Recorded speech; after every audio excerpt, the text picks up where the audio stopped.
There are those who believe that games here began out there, far across the universe, with tribes of designers who may have been the forefathers of Rio Grande, or Days of Wonder, or Fantasy Flight.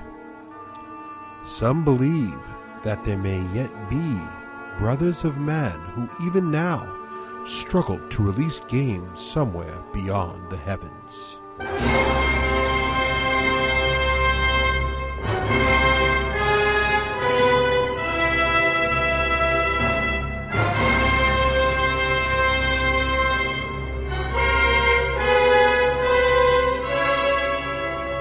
This is episode 15 of the D6 Generation, with your hosts Craig Gallant, Russ Wakelin, and Rafe Hollywood Granger. I'm sorry, but the old theme is just way cooler.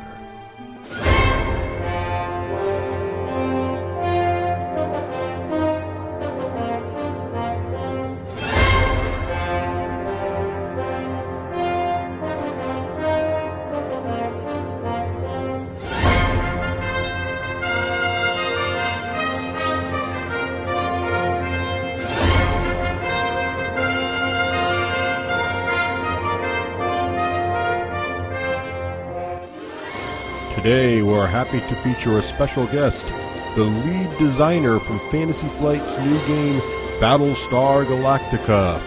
But up first, it's rapid fire. It's a little bit crazy, but at least it's short. Welcome to another edition of Rapid Fire, the roundtable discussion of all things gaming, coming at you at the speed of a normal, everyday human being that could in no way be an intelligent robot in human form, hell-bent on the total destruction of the human race.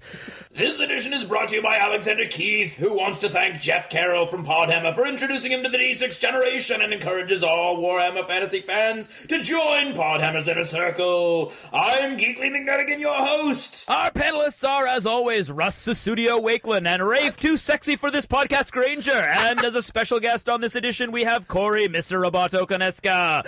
Let's begin. Issue number 1. Paranoia is a disturbed thought process characterized by excessive anxiety or fear, often to the point of irrationality or delusion. The state of paranoia can make a person's life extremely difficult or unlivable in the extreme, and yet so many games today seek to recreate a state of paranoia in its players. From the original role-playing game Paranoia, where the GM's goal was to kill the players and the players' goals were to undermine the other players, to the newest round of co-op games with built-in traitor features, many of our chosen diversions thrive on forcing upon us a less than healthy suspicion of our friends and loved ones. Question: what would be another psychological disturbance you think would be fun to recreate in a game, and how might you go about recreating it? Rafe, agoraphobia, Lanoia, don't you know ya? Wait, why are you looking at me like that? Russ, schizophrenia on Sardinia really send ya. I'm not paranoid, much. Corey, you won't be speedy, just real needy with OCD. Physical pain. And sir, clearly none of you have taken into consideration the laughter and fun inherent in that most popular of phobias from the 80s, arachnophobia, which can be incorporated into any game with only a brief stop at your local pet store. Issue number 2. Farming has been around for over 10,000 years. Archaeologists believe that the earliest examples of man cultivating and harvesting plants formerly acquired in the wild occurred in the area of the Middle East known to historians as the Fertile Crescent. Farming evolved over the millennia with innovations such as the plow, domesticated animals, and preservation techniques, making it more and more effective. Until recently, however, most farming was subsistence farming, meaning the farmer grew barely enough to feed his family and no more. In the Middle Ages in particular, the life of a farmer was, as they say, solitary, poor, nasty, brutish, and short. Question: what would intrigue you most about the life of a medieval farmer and why? Rust, preserve on ice is twice as nice. Very, very little. Rafe, when you plow to chow, you live the Dow. Well, you just read off all the characteristics of me, so it fits perfectly. Corey, bread in the oven's better than a coven. What? And so, when you add the mechanic of Viking raiders coming to your farm, killing your farmers and stealing your food and women, then you're talking a real game, because then you're a lead farmer! Oh, jeez. Issue number 3. Creativity is the mental process of generating a new idea or concept, or making new connections between existing ideas or concepts, or, put simply, the act of making something that did not exist before. Creativity can find release in any number of outlets, from artistic expression to writing, from innovation to invention. In the arena of game design, creativity can be particularly difficult as one tries to squeeze one's creation into further abstract concepts such as fairness, balance, and fun. Question: if you were to invent a game, what would it be called, and what would its theme be? Corey, been there, done that, wombat fruit bat? Battlestar Galactica. Ross, a focus group for the locust soup to the whoop-de-doop. Oh, I don't know. The Game for Gamers. Rafe, Diesel the Weasel's a feasel on an easel. I would make making doilies and knitting a game. And sir, say it with me, people. Given an entirely subjective question, you've all gotten it wrong. Ross, your game would be called Punditry, in which players attempt to take over media outlets and become the best-known talking head on a random set of topics. Rafe, your game will be called Agricola 2, Bigger and Greener, and is self-explanatory. And Corey, if you're not working on a Battlestar Galactica expansion, you're not going to make it out of here alive. Oh, no. Issue number 4. The term robot was first coined in Karel Čapek's play R.U.R., Rossum's Universal Robots, written in 1920, and was used to describe biological creations that were constructed rather than born. Throughout the literature, they have been recurring images, reaching back into prehistoric myths through today's most advanced science fiction. Through science fiction history, although robots are often good, there is a tendency to use them as the antagonist, quite often trying to destroy the entirety of humanity. From the robots of death fighting Doctor Who, to the infamous Skynet homies of the Terminator series gunning for Sarah Connor and her ever-morphing son John, we've been treated time and time again to robots trying to destroy us. And of course, in 1978, we were treated with the first race of genocidal robots, the Cylons, as they attempted to destroy the last remnants of the ragtag fugitive fleet as it searched for a planet called Earth. Question: can you prove beyond a reasonable doubt that you are, in fact, not now nor have ever been a Cylon or Skynet infiltrator hell-bent on the destruction of the human race? Rafe, the advent of my innocence is my allegiance. No. Enough! For us, my poker face is a joker's ace to my ochre race. I can. No! Corey, I'm no toaster, you coaster roaster! Yeah. Enough! Clearly, for the betterment of mankind, as well as to safeguard against any possible world-ending attack, you must all be eliminated regardless of guilt. Killer robots, clearly identifiable as such, will be dispatched to each of your homes shortly. Thank you for your cooperation. That's it for now. Thanks for listening, and good night. We will pass through the American patrols, past their sonar nets, and lay off their largest city, and listen to their D6 generation while we play our Russian board games. Dice are our voice. Hello, and welcome to episode 15 of the D6 generation. The big 1-5. I'm was Russ really good. Wakeland. I'm Craig Gallant. And I'm Rafe Hollywood Granger. And we're all on too much caffeine. Yeah, maybe. Actually, it's we're all the in Stacks same, on Wax. We're same room today again. We are. We are. Excellent. I'm So- looking Rafe right in the eye. So Rafe is more responsive. Whatever that means. All right, so moving right Or along. may over. prove to be. We don't know yet. Before we get into our show, we got to do our usual pre-show thank yous. And first of all, Absolutely. have to thank our advertisers, paintedfigs.com and Terranscapes.com. Terranscapes, big fans. Guys, go visit their websites, buy their stuff. Right. A, we endorse it. We like it. We've all used their stuff. Yep. And B, these guys are helping us build this podcast. So That's right. do us a favor. Go to those websites and check them out. Definitely. And also, we need to thank the folks who bought our shout-outs this week. We had a good, lively eBay this time around. We're back, baby. And so that was great, although the wives attack Again. keeps getting the highest bid. Can I quote your wife? I want to quote your You wife. can. Well, okay. The day after those the eBay auctions closed, the three of us get an email at our D6G email, and I quote, "Girls rule, boys drool," and some weird junior high spelling. And I you think go. we've created a monster. Yes. Yeah, they're doing awesome, and we thank the ladies for being on the show. Yeah. And Oh, also, absolutely. we need to thank, due to popular demand, we put a donation button up on the website. Yes. And Absolutely. we need to thank Chris Roberts from the United Kingdom.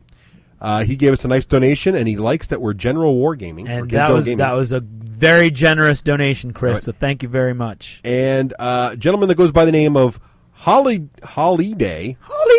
On, Is that my fifth fan? No. be. Oh. Holiday is on Board Game Geek, and his real name is Tony.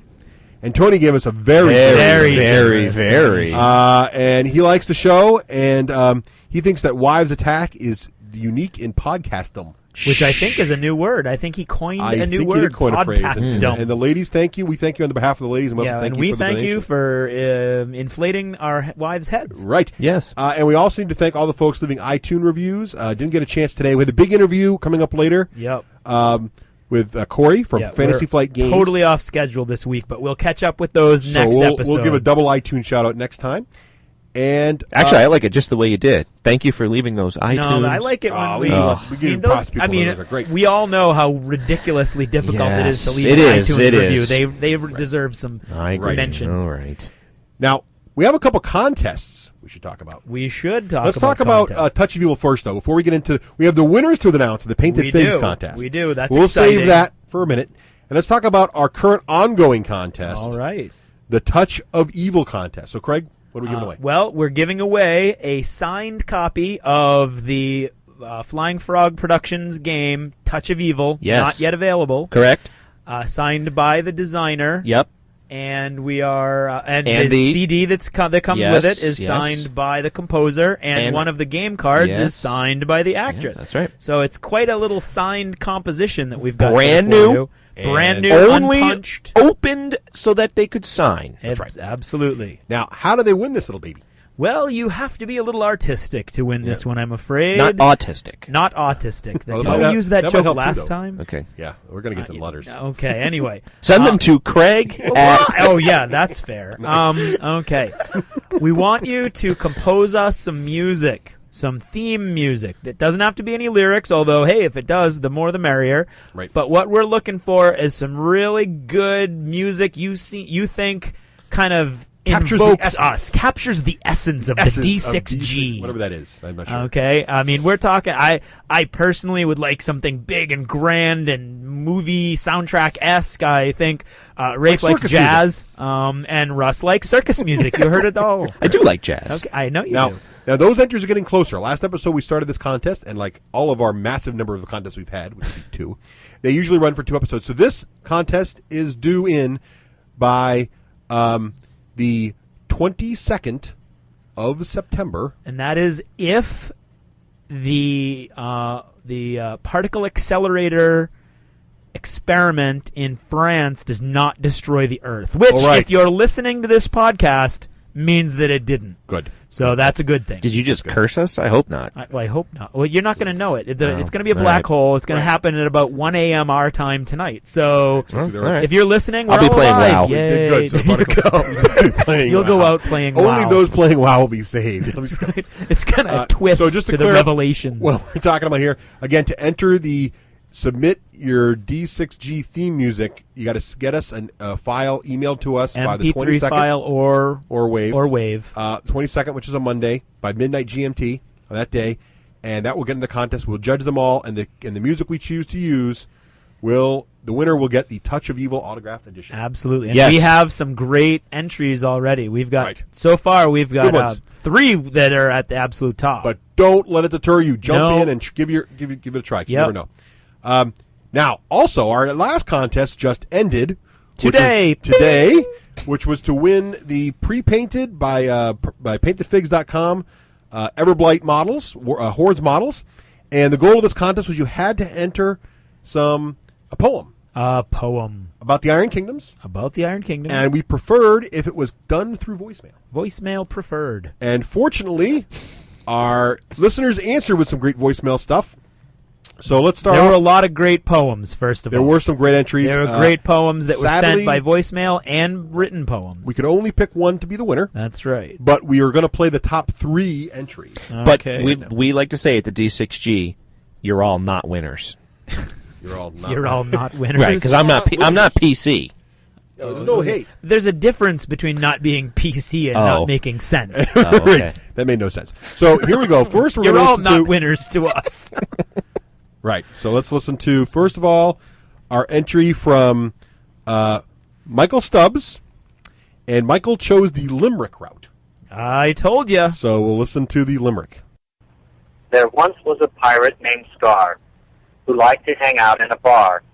If you stared at a rack, you'd land on your back and no longer work for Signar. Nice. I like it. PG-13 right there. Yeah. I liked it. Good one, Stubbs. We appreciate that one. Great entry.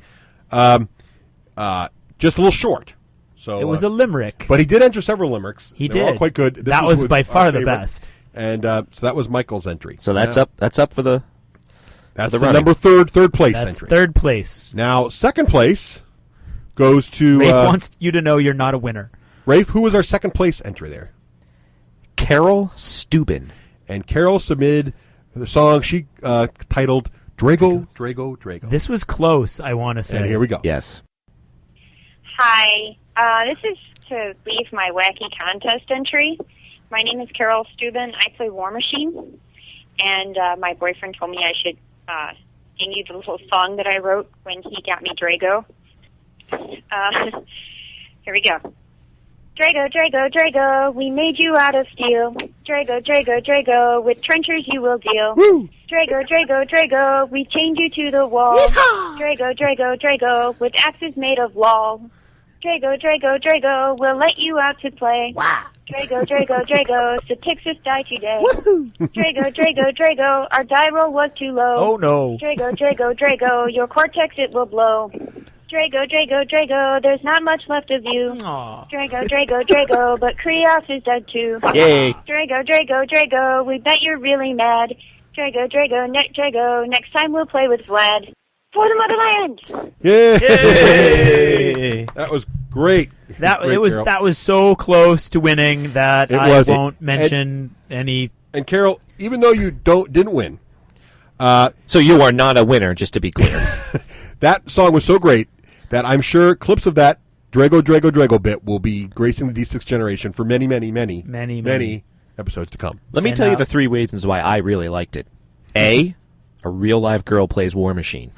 That's just cool. Well, B, she could be a digital representation. You a don't- real live girl called it in. Yeah, nice. And C, it's about, well, Khador and Drago, which can't be better than that. And she had the gumption to actually sing that song in the air, which That's I what thought I'm was very saying. impressive. That was That's very good. true. Yeah. Very impressive. And a great nice voice. You know what? So thank you, Carol. She's got a pair. She does. Okay, and our last entry and the winning entry. Craig, who's our winning entry from?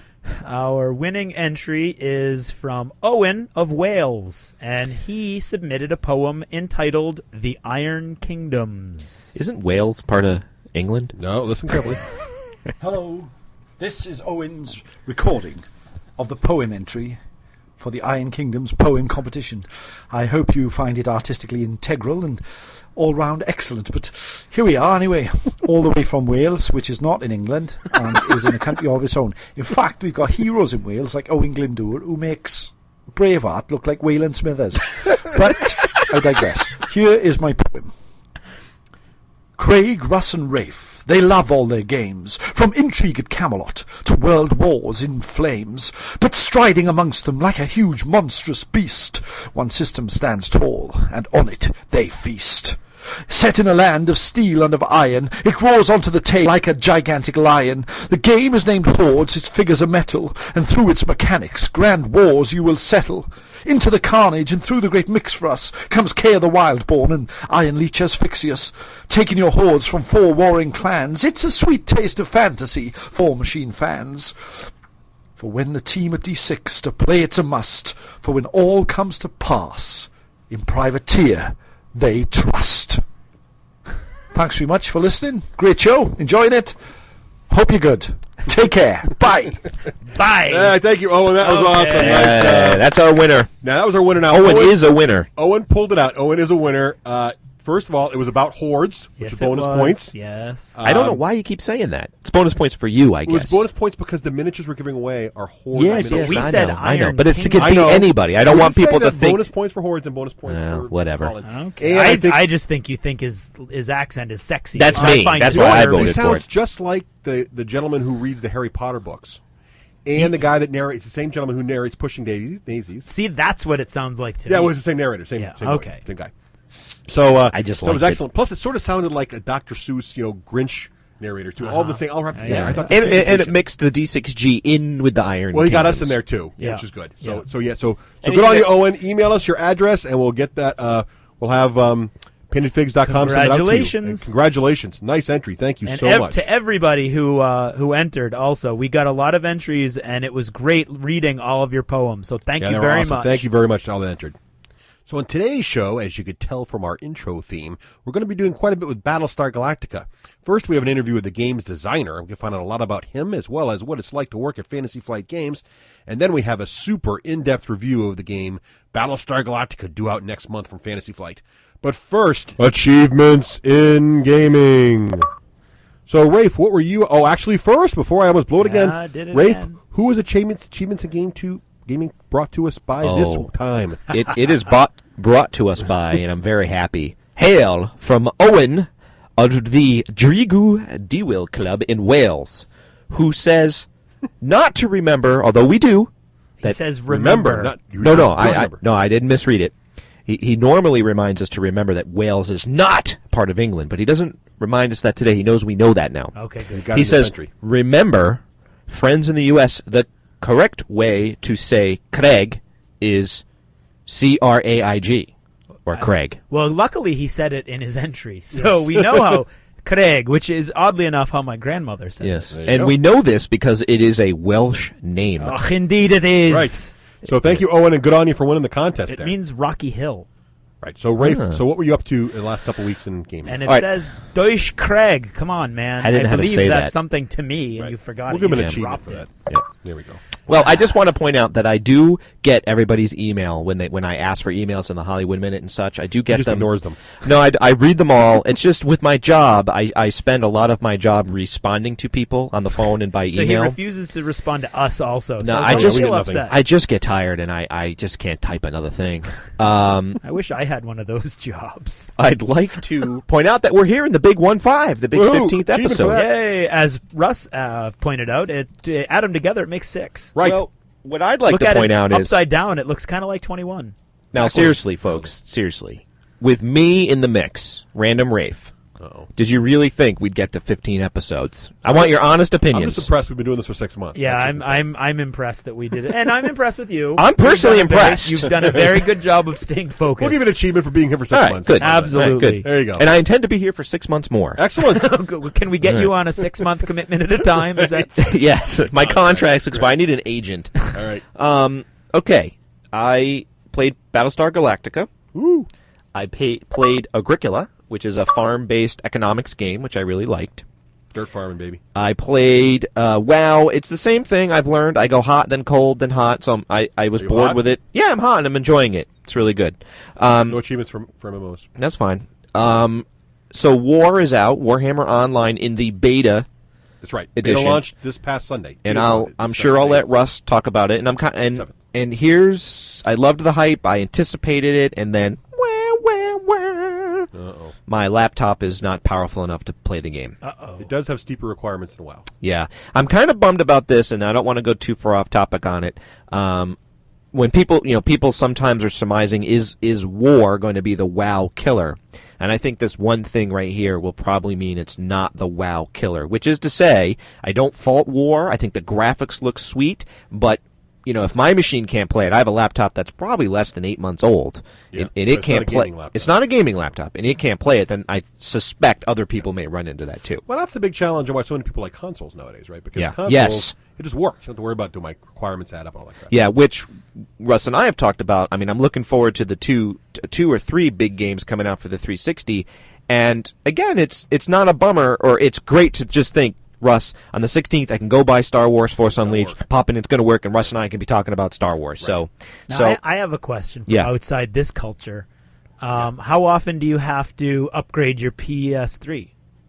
You mean your PC or PS3? Your PS3. Oh, you mean Like- the console? Right, like how many years does it go before there's a the new console version? life cycle is currently denoted as 5 years. 5. But Okay. here's the thing: a console costs between $300 and $400. Right. A new gaming PC is a couple Thousands. Really? That's- Thousands. And they're out of date. They're much faster. sooner. They're way faster. And the PS2 had a life cycle of Sony's touting 10 years. But Right. you start to feel like you're not playing the newest thing, though. Okay, and then here's another question: could they do an MMORPG on a console? I think so. I think they could. Is that you think that's where they're going? There's been a couple experiments, but no one's done I it think yet they could. successfully. Because they said they couldn't with an RTS, and they solved that problem. Someday. It'll be there someday. You need a service like Xbox with a voice chat and all that. Gotcha. Stuff. Correct. Okay. Yep. Okay, I'm done. But I'm bummed that I can't play it. Especially, this segues into my next point. I heard Jeff talking about on the Gallant Cast, which is Jeff's most recent Jeff of War. Achievement for listening to podcasts. Yes. Jeff from Podhammer.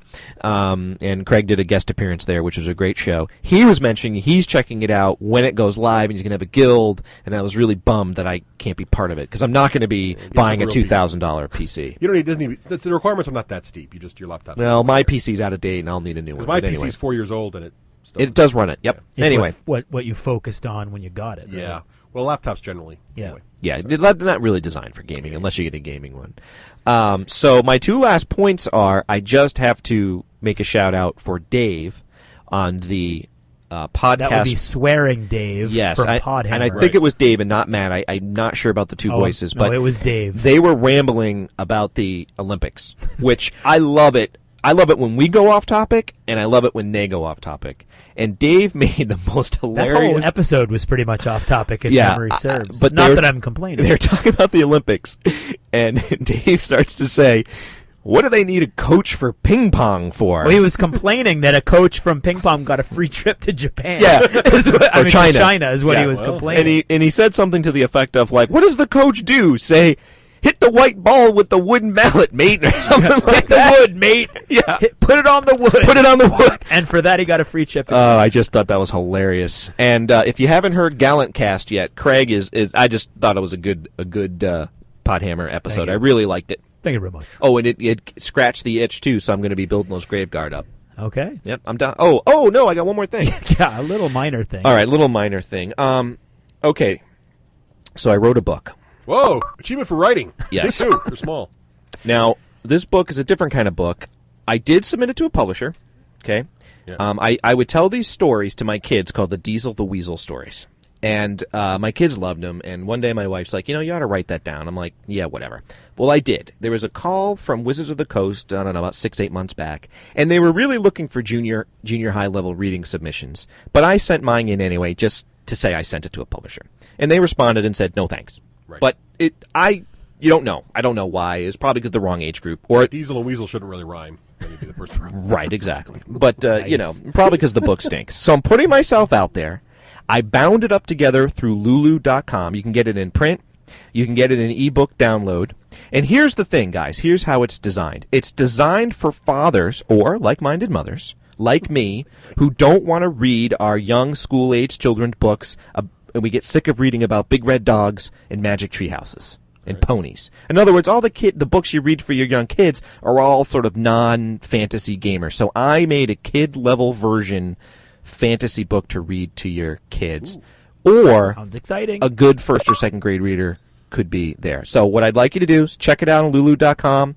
Russ is going to put a link up. Link in the show. And there's money there. You have to pay money to cover my costs and whatnot. Yep. And I want to point out, this is not for the D6G, so don't pay money there to support us. Pay money in our shout-outs and stuff like that. So this is... you'll get another achievement for shameless self-promotion. Yes, so shame... Well, and do not think people were patting your guys' pockets. So. Right. But it's real cheap. It's $4.99 to cover the printing costs if you want it printed. And you can read like the first 4 or 6 pages. Yes, you can get a preview. It's just like Amazon.com. Right. And if you guys like it, or don't. If you don't, I don't want to know. But if you do, let me know. I do have a second draft in the works, but I haven't written it. All right. Thank you for my time. If you don't like it, send your emails to Craig. Craig at the D6G. Craig will soften the blow. All right, Craig, what have you been up to, man? Well, I forgot Have you written a book? I did not. I have written a book, but I did not publish it, nor did I write it any time in the near past. Or whatever. Okay. First, I wanted to mention that I did play. I forgot to mention Tannhauser in our last achievements. All just right. so Now, in 10 seconds, tell us: is the bloom off the rose? Or does that game still rock?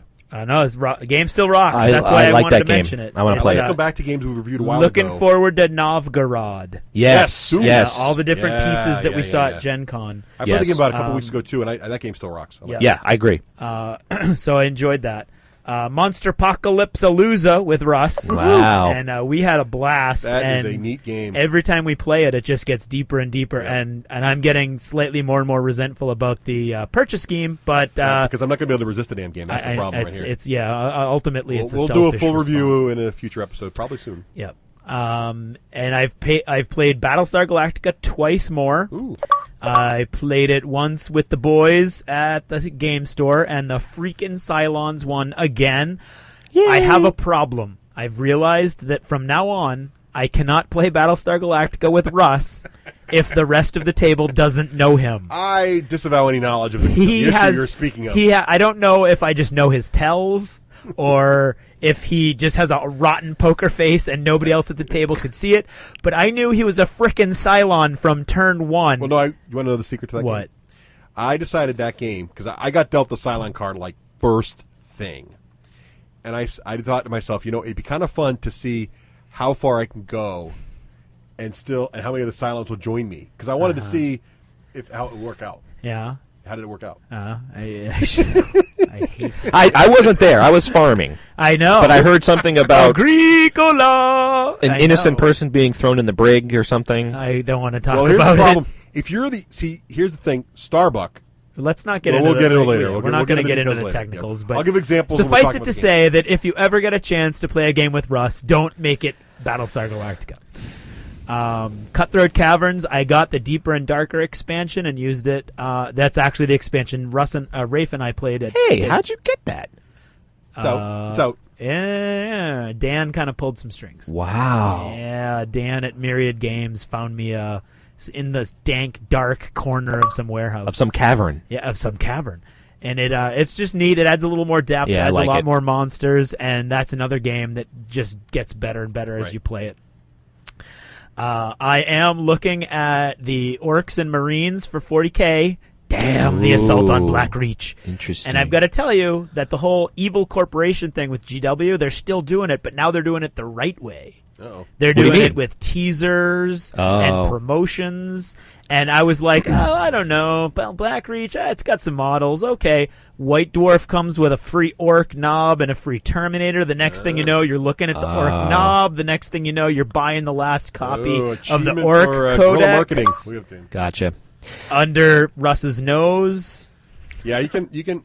I know you snuck that. I totally did. Guard skimmers. I meant to put that in I like to steal some airtime during your achievements, but you'll like this, Craig. What's that? I wanted to give kudos to GW for the email article that they put out about the raising prices and not raising the price on plastics. They took a page out of the Privateer Press handbook, I think, which is good. But that's okay because it shows the industry know the way to do it. Absolutely. Yeah. And I appreciated that. To do it the right way. Exactly. That's the thing. I'm glad that they're kind of growing out of their dinosaur. And they have to. In fact, we'll talk more about this later a little bit, but Fantasy Flight just announced a price increase too. Yep. So it's across the board. It's the happening. whole gaming industries have because of fuel prices. And very excited about Mortals of Chaos also. I heard you guys talking about Podhammer. That sounds really excited. I started cool. a Mortals of Chaos army over a year ago. I just Zinch like Chaos. army, did all kinds of really awesome conversions. Really loved all the stuff I was doing with it. And then had my final difficulties with GW, left the GW umbrella, so lost access to all those really cool low-price items. Put it away for a while, found it in my bits closet, started putting it together again, got all excited, and then White Dwarf came out with a get you buy list, which basically gutted the army. When's it come out? Do you know? No, I think December, but I'm not sure. Okay, good. And then I do want to mention Jeff over at Podhammer had me on as a guest, and we did a Gallant cast. I love the way he names every episode. I want to start doing that. And I'm a big fan of Gallant Cast, by the way. But yeah, we talked about ideal games to bring with you when you're going to tournaments and things like that. And although it was me and my game voice in the off times to play in the off times, like at night, Russ and Rafe actually were really great, giving their 2 cents. And I did mention all of the games that they wanted as well, although we all agreed on several of the choices. Yes. And it was a lot of fun. It was a blast. And then, good cast. Kind of to promote further, as far as we're going with the shameless self-promotion concept. No achievement for that. Jeff's got the inner inner circle concept where you have to be a special member in order to get the last little section of the podcast. And I think he was trying to create some controversy because he had me talk about War Machine. Oh. So to get me to hear me giving my view on trying to do an unbiased report on War Machine for Warhammer Fantasy Battles fans. Wow. Apparently you got to get into that inner circle. Wow, look at that. And I myself haven't heard it yet, but I'm looking Me forward neither. to it. And then finally, my life's going through some turmoil right now. We are doing our auditions for our school play, which is we do a big production, usually spend $20,000 to $30,000. Just to give you an idea of how much time and effort goes into this. This is not your average high school play. Our auditions are tomorrow, and then I lose most of my free time. So I will be giving up my game nights for the next 9 weeks. Out of the negative achievement. For you. What do you mean negative achievement? Yeah, that's negative. My normal day off, my normal day off is Tuesday. That's a bad thing. And instead, I'm taking Thursday so you guys don't lose your game nights. Oh, I understand.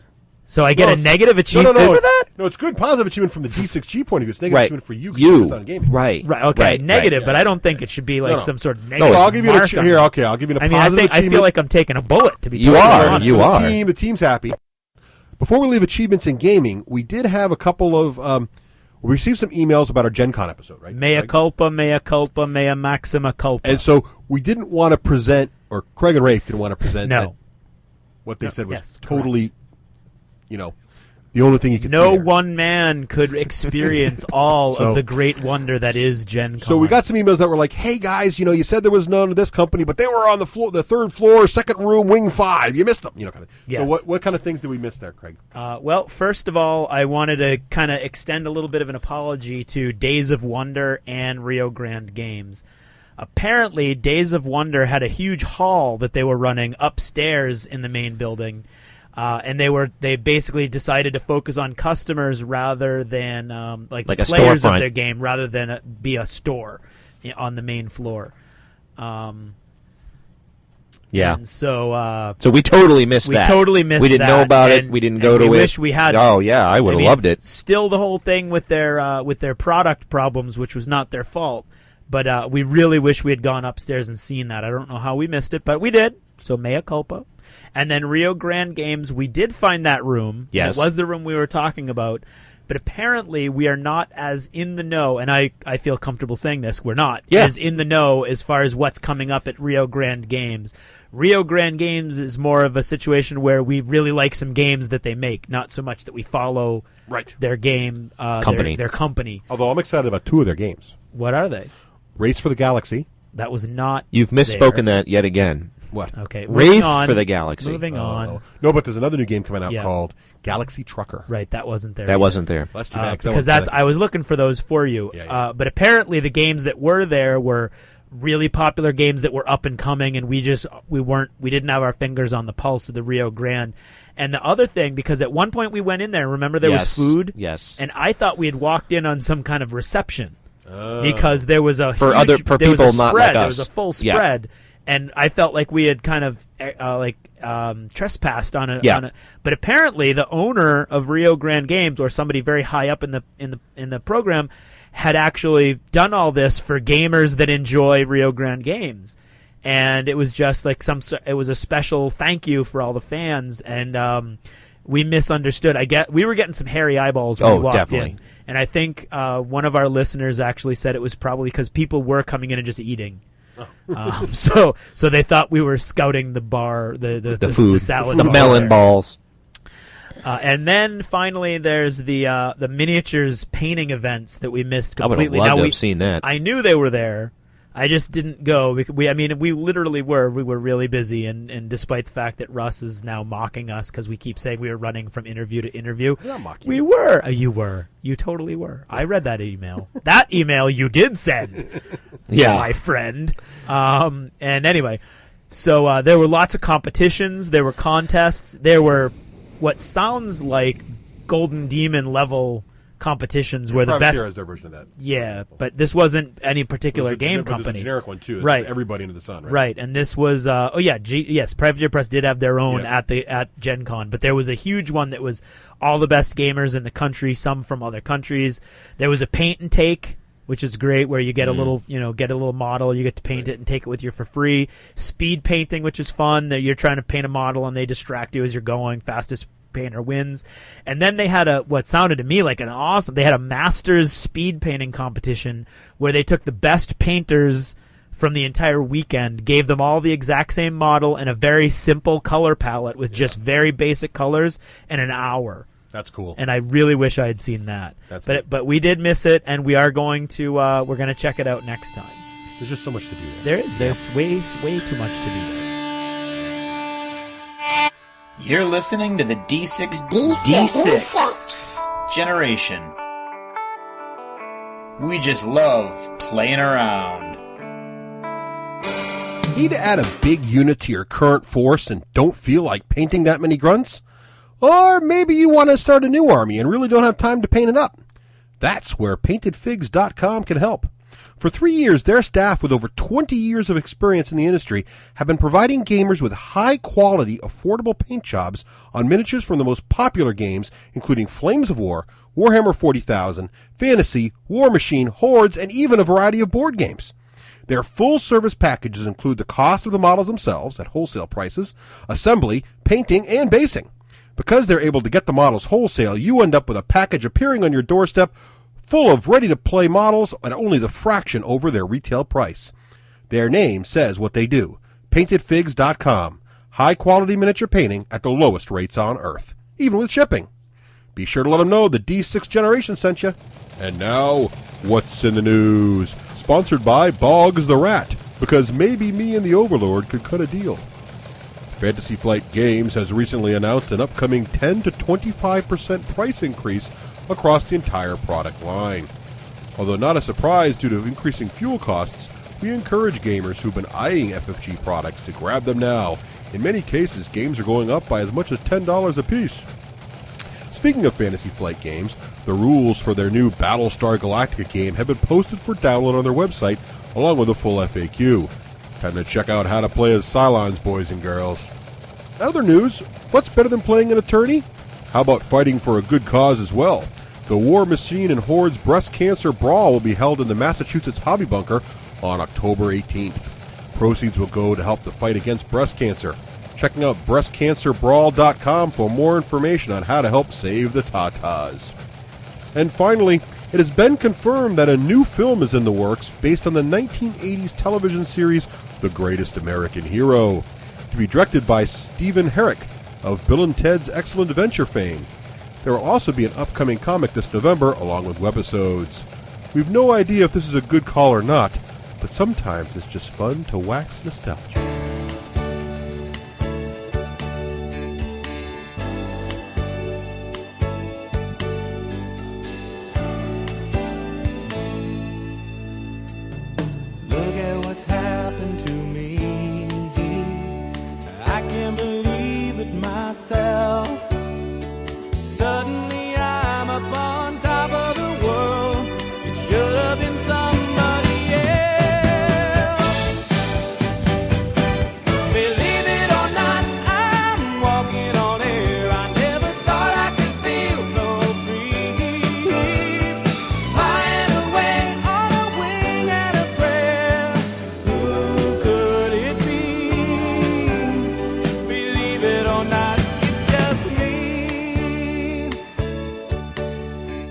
And we're all really excited at the D6 generation now because Rafe and I, when we were over there, we met a lot of fascinating people, but one of our absolute favorites was Corey Konieczka, the designer of the upcoming release of Battlestar Galactica for Fantasy Flight Games. He did StarCraft, too. I love that game. He did StarCraft, too. In fact, we'll talk to him a little bit about it.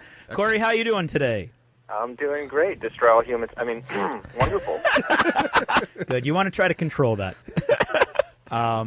Well, we're gonna just run through some stuff here, Yep. and we did an interview at Gen Con. Yes. Unfortunately, like most of our interviews at Gen Con, it was substandard in its audio recording quality.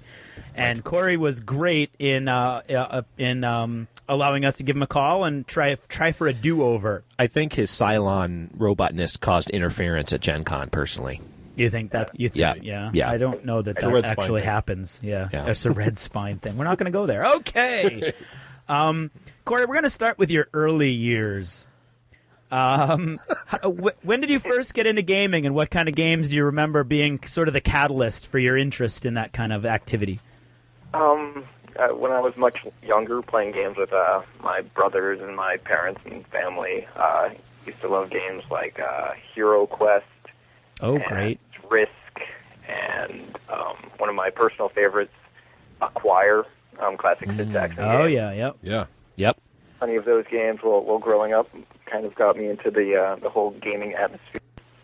Great. So you grew up in a gaming family then? For the most part, yes. Yeah, we'd have like gaming nights. Oh, great. That's an advantage that many people don't have nowadays. Yeah. When you first graduated high school, what were your thoughts and dreams? What were you planning on, or were you like the rest of us and you really didn't know? I was actually hoping to be making video games. I was going to school for computer science. Interesting. And, Where'd you go? I went to UMass. No way. He's in our neck of the woods. for a while. UMass. We're right down the street from that. Yeah, I actually went to UMass Lowell. And we're Even closer. actually even closer. We're in Nashua, New Hampshire, so Yep. we're really close. Yep. Really? You guys are in Nashua? Yeah. Oh, yeah. This is an Actually, odd thing from not to have Merrimack, come New up. Hampshire. Oh, shoot. Now Are they we from know. Merrimack? Yeah, that's my hometown, Merrimack, New Hampshire. No way. Kidding. Really? Yeah. I live in Bedford. Well, that's freaky. I don't know about making good radio, but this is pretty freaky. It is. Wait a minute. Merrimack, New Hampshire? Wow. That's Wow. Wow. So you're like a native son gone good. We like it. That's right. Successful. We're gonna start taking credit for you if you don't mind. Yeah, sure. Actually, my brother-in-law grew up in Merrimack. Do you know Chris Long? It doesn't ring a bell. No. Okay. Good, because that could have got awkward. Okay. Anyway, so you went to UMass Lowell and for video game design. Computer science. Well, just computer science. Oh, in computer general. science with a kind of a goal in your head to get into game design. Yeah, I did lots of programming, did plenty of like homebrew type games. And Cool. I reached one point in my school career where I realized that if I continued down this path, I would end up programming bank software for the rest of my life. Oh, yeah. You didn't like that idea? No. So I stopped that, and I actually left school for a little while and came back and went for graphic design, which I ended up graduating in. Oh, cool. Oh, cool. Which I'm not sure exactly which one is closer to board game design, but I guess we do print our board games, so that is useful knowledge. There you go. Yeah. And from there, I worked in the print industry for a while, until I was lucky enough to get a job here at Fantasy Flight. That's great. So how did you actually get a job with Fantasy Flight? I mean, many people would say that's a dream job, right? I mean, Rafe, would Yeah. you stop being a lawyer if you could go and be a game designer at Fantasy Flight? No. Okay, he's lying. He's lying. Russ, how I'm about not yourself? lying. That'd be a dream. I think a game designer would be an awesome. I think it would be amazing. It's because I couldn't do it. I don't have the skill set okay, to but do we're it. assuming you had the skill set. Oh, okay. No. Yeah, he's still lying. Lawyers make too much money. That's the So yeah, that could be. Too. Yeah, not this one. Yeah. Anyway, so I'm thinking. So you got sort of a dream job, and how did that come about? Well, that's pretty much what I got, too. I was working actually in Salem, New Hampshire. I was working for a small print broker. That's where my in-laws are from. This is Yeah. crazy. I like how we go all the way across to Indianapolis to bump into Corey. That's right, yeah. Yeah. So anyway, you're working in Salem. So I was working there for a small print broker and playing board games in my spare time with some buddies, and just going to Fantasy Flight's website every once in a while and noticed they had a job posting, and I'm like, you know what? I have a job right now, but I can't exactly not apply to what my dream job would be. Right. So found the job listing on the website, sent in an application as well as like a couple of really mediocre prototypes of stuff I'd been working on, and crossed my fingers and hoped that I'd hear back from them. But I never actually expected to. I never thought they'd call me back. I'm like, shot in the dark, you know. Yep. see Hail what Mary. happens. And a couple of months later, got a call, and they wanted to fly me out here for an interview. And, since then, it's been kind of like a blur, but I don't really know how it happened. So Wow. I got a question. So what was the job you applied for first? Was it game designer right out of the chute? Yeah, I was. It was associate game developer. Okay. game design development, they're very close. We do our jobs entitle both. A lot of our job involves developing existing games that are out there, either designed by other people internally or externally, as well as designing original ideas. So, yeah, that's pretty much the job that I applied for, just an entry-level game design position. That's what I was just about to ask. Okay, so it was an entry level, and you had enough of your background in education, would you say? Or would you say you nailed the interview, or they liked your proto games, or you have no idea? They just hired you, and here you are. They liked the look of them. Yeah, I don't know. I think it was a little of everything. They could obviously tell that I was enthusiastic, and I was straightforward, and I told them, like, this is my dream job, like, this is what I'd like to do. And at the same time, like, I think one of the things I sent them at the time was some cards I designed for Twilight Imperium, and lo and behold, a year later, I got to design the expansion for it. So, wow, talk about a whirlwind dream. Yeah, nice. That was very crazy. That is crazy. I don't know. I mean, Corey may poo-poo this, but it because Battlestar Galactica is such a fantastic game that to me it sounds. You're welcome. It sounds like the story of, like, yeah, I don't know. I just was playing baseball and the Red Sox and the put me on. walked by, and now I'm the starter. I mean, because it's that good of a game. So how long have you been there, Corey? I've been here for a little over 3 years. Wow. And it's been a very prolific 3 years. I guess so, yes. So in 3 years, you've gone from, like, intro guy, to, hey, can you do a few cards for us for TI or whatever, or do the expansion, and now you're actually writing, you've got your name on the box of some of their... I would say their flagship game for this season. This year, yeah. Yeah. That's impressive. Wow. And he's from New Hampshire. It's like meeting Adam Sandler. It totally is. It is. I'd rather meet Corey. Me too. So, okay, I went on Board Game Geek, did a little research, noticed that you have an icon attached to your Board Game Geek membership that we may or may not get into later. I think it's revelatory. I don't know. Did I make up a word? I don't know. It's an animeeple. I have an English degree, so I'm allowed to do that. So anyway, I think I have a fairly comprehensive list of the games, and I'd like for our listeners, I'd like to run down them a little bit, and you can feel free to correct me or comment as I go down. Sure. Was your first job, was that the rewrite of Warrior Knights? That was the first big project I worked on. Okay. I helped out assisting in a couple other projects before then, the first of which was the original World of Warcraft board game. Oh, okay. And after that, I did the development of Britannia, the new edition that we printed, Lou Pulsiver's classic historic battles of Great Britain. Yep. And after that, I think Warrior Knights, was the first game that I actually got to delve a little into design, along with a bunch of other people who helped out in that project. I believe that would be Bruno Feduti, Derek Carver, the original designer, and Pierre Clequin. Yes. Oh, now you're just showing off. Now I'm just showing off. One does one's research. So was that what you're saying? Maybe that was the first game that you got, like, to put your name on. Was that kind of deal? Yeah, it was more so just that I got a little more creative control. Like, each of the people there served a different role. Basically, Derek Carver told us that he didn't want to be too involved in the new edition.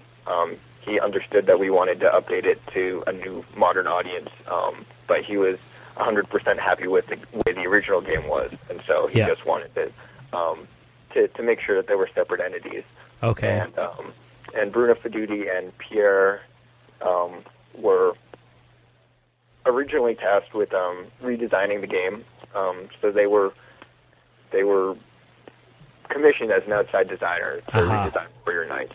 Okay. And they did, and our internal staff decided that we wanted a little more of a redesign, that this one was a little bit too close, and it wasn't quite enough modernized, and we wanted to add some new mechanics there, and just infuse a little bit of the simplicity or streamlined type mechanics that you'd see in a Euro game, which is something that we like to do with a lot of our games, even games like Twilight Imperium. The newest edition uses role selection, which you'd mostly see in a Euro-style game. So we really like to take the simplicity and the just these streamlined mechanics and try to add them to a game that is rich with theme, to create kind of a hybrid that has all of the theme, but less of the complexity and die rolling and table checking that you would expect in Gotcha. that style game. Okay. That was basically what I was tasked with on that project. Gotcha. And you must have done a good job because they made you the lead man on Crown and Glory, the expansion, right? Yeah. After I designed it, this happens a lot with games. You design a game, you stick everything in there you want, and after you've been playing it for a while, you're like, you know what?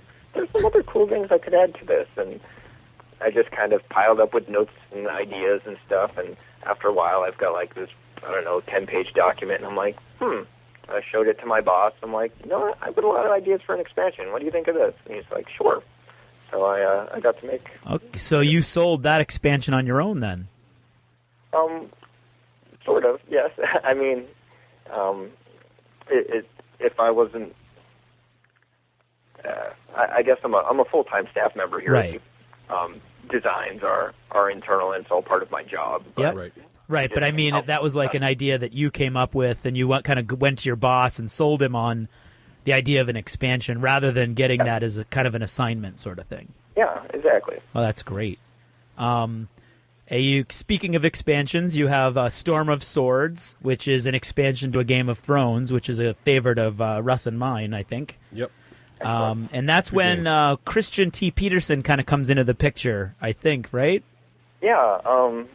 We work together on quite a few projects. A lot of times, Chris is the vision guy and the idea guy, and he'll come up with an idea for an expansion. For example, Storm of Swords, that he says, I want to do another expansion for a Game of Thrones that would add a lot of the stuff you'd expect, but also I'd like to add a 4-player game, a new way to basically play the game on a new board and whatever other things. And so he did the initial design on that one, and then we worked together, and he basically handed it off to me, and I did some more design to finish the game up. Awesome. Now, what's it like to do an expansion for someone else's game? Is that something that's exciting? I mean, how does that process work, kind of? Well, basically, it doesn't work that much different than any other project would work. At the start of any project, we'd sit down and we'll discuss exactly what we want to see in this project, what the goals for it are. Expansions tend to be easier because you already have basically a game. You just have to figure out what other things you'd like to do with it. So it's a lot faster to design an expansion. Cool. But I don't know.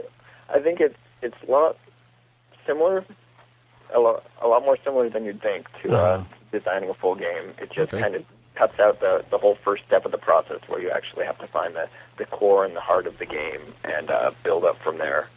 Okay, cool. And actually, you already mentioned the Twilight Imperium expansion, Shattered Empire, was another project, and then Starcraft, the board game, which Russ already mentioned.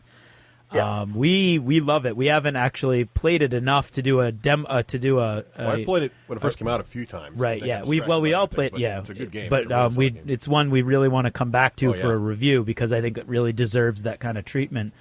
That was a project again with Christian T. Peterson, but I believe right on the horizon we have the first expansion, right? Yes. And that's you. Yeah, I'm actually working on that right now. The StarCraft expansion. I don't know exactly how much I'm allowed to talk about it at this point. Is it all over your desk? It was. I'm slowly moving the stuff off, but it's going to be pretty exciting. Yeah, that's cool. There's some pretty cool stuff in there. Like I think with the original StarCraft game, like I was a huge fan of the StarCraft video game, so I was really chomping at the bit to work on this one. And unfortunately, this was one of the projects that just kind of sat around for a long time. Different people kicked it around for a while, just trying to get this game together. But we have a really good relationship with Blizzard Entertainment, the creators of the video game StarCraft, as well as World of Warcraft. Yeah. And so, and they're gamers themselves. They play board games in addition to other stuff, and they just want to see cool games. So we fly out there every at least once a year, and we play our prototypes with them, and we discuss existing games and expansions and stuff. I don't know. It's really great. That's cool. Now, the Brood Wars expansion, is that, I don't know how much you can say, but don't feel you have to answer, but is that going to be focusing on the original Brood Wars video game expansion, or are you going to sneak anything from StarCraft 2 in there will there? not be StarCraft 2 in it. It will be focusing, for the most part, on the things from the StarCraft Brood War expansion, so like the units and that types of stuff that you expect. But there's also all sorts of other things that we added that just like, once again, after the fact, after the game's been published, we're like, wow, here are all sorts of other things that we'd like to do with this game. So we had plenty of ideas floating around. There were a couple other developers in-house that helped me out on that project, Rob Kuba and Dan Clark, who just helped me come up with some more ideas and to develop these. So there's some really neat stuff in there. I think that fans of the original game are really going to get a kick out of it. Well, I can't wait. Now, without giving anything away, do we got any more new units on the horizon? Wait, no, give stuff away so we can have a D6G exclusive. You don't want to get him in trouble. No, I don't want to get him in trouble, but he can give stuff away. This is what I've said to other people. Okay. What you would expect from a Brood War expansion, you'll see in here, as well as plenty of stuff that you wouldn't expect. So there's like a borderline R-rated bust of some alien-dominated woman kind of thing? Yeah, didn't you see the box? Cool, okay. I'm all for it. I did see the box, actually. Yeah. That must have been where it stuck in my head. Okay, moving on from this awkward situation. So the next big thing I'm looking at... I have questions on the Blizzard. Okay. So, Corey, with your connections, I know you're really high up there with Blizzard and coordinating. Do you have any sway over them making a cool science-based MMO? Because the rumor is that it's going to be StarCraft. Yeah, they're pretty tight-lipped about that. I think we asked them about it last time we were out there, and they're like, well, we're not allowed to discuss any of our projects. Darn it. We had a pretty good idea that StarCraft 2 was coming out when we were working on the StarCraft board game. Yep. Even though they weren't allowed to talk about it. Right. But I think everybody did. Right. The funny thing about that is the day that StarCraft the board game went to the printer was the day that they announced they were doing it. I remember that. Now, I thought you guys timed it that way. It was just coincidence. Wow, that's just pretty... anticipating. And I have another... that was very good. I have another question. It was kind of like what Russ asked before. So, Corey, do you kind of wake up in the morning, go to work, and there's like a board meeting with a whole bunch of designers sitting around a table, and your boss or a boss is like, okay, you're going to do the Tide of Iron expansion, and Corey, you're going to do the Brood Wars expansion? Or do you guys sort of come up with ideas and say, hey, boss, I was thinking I'd like to work on this project, or what's that like? Well, it's similar to as you guessed, as far as there are projects that are on the horizon, and at certain points in time we'll be told, Corey, you're going to be working on a Brood War expansion or whatnot. Of course, at the same time, if we do have any ideas for games, we're encouraged to submit those. Okay.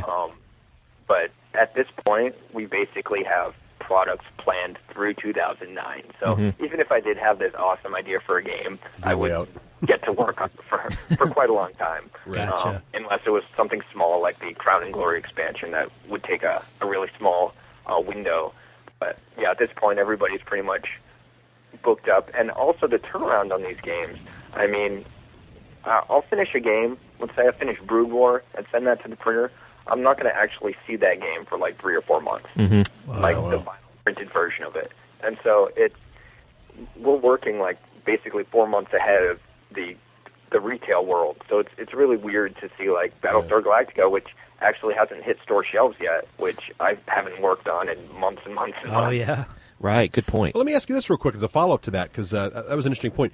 What's the longest portion of game development? Is it the development of the rules? Is it play testing? Is it getting all the little plastic bits designed and somehow molds made for them? Is it the printer? Like, what's typically the long pole that you guys got to really watch for and make sure that part's done in time to hit your publish dates? Well, there's basically 2 things. The first is the actual design of the game, to get the mechanics to a point where everybody's happy with the core experience of what the game is.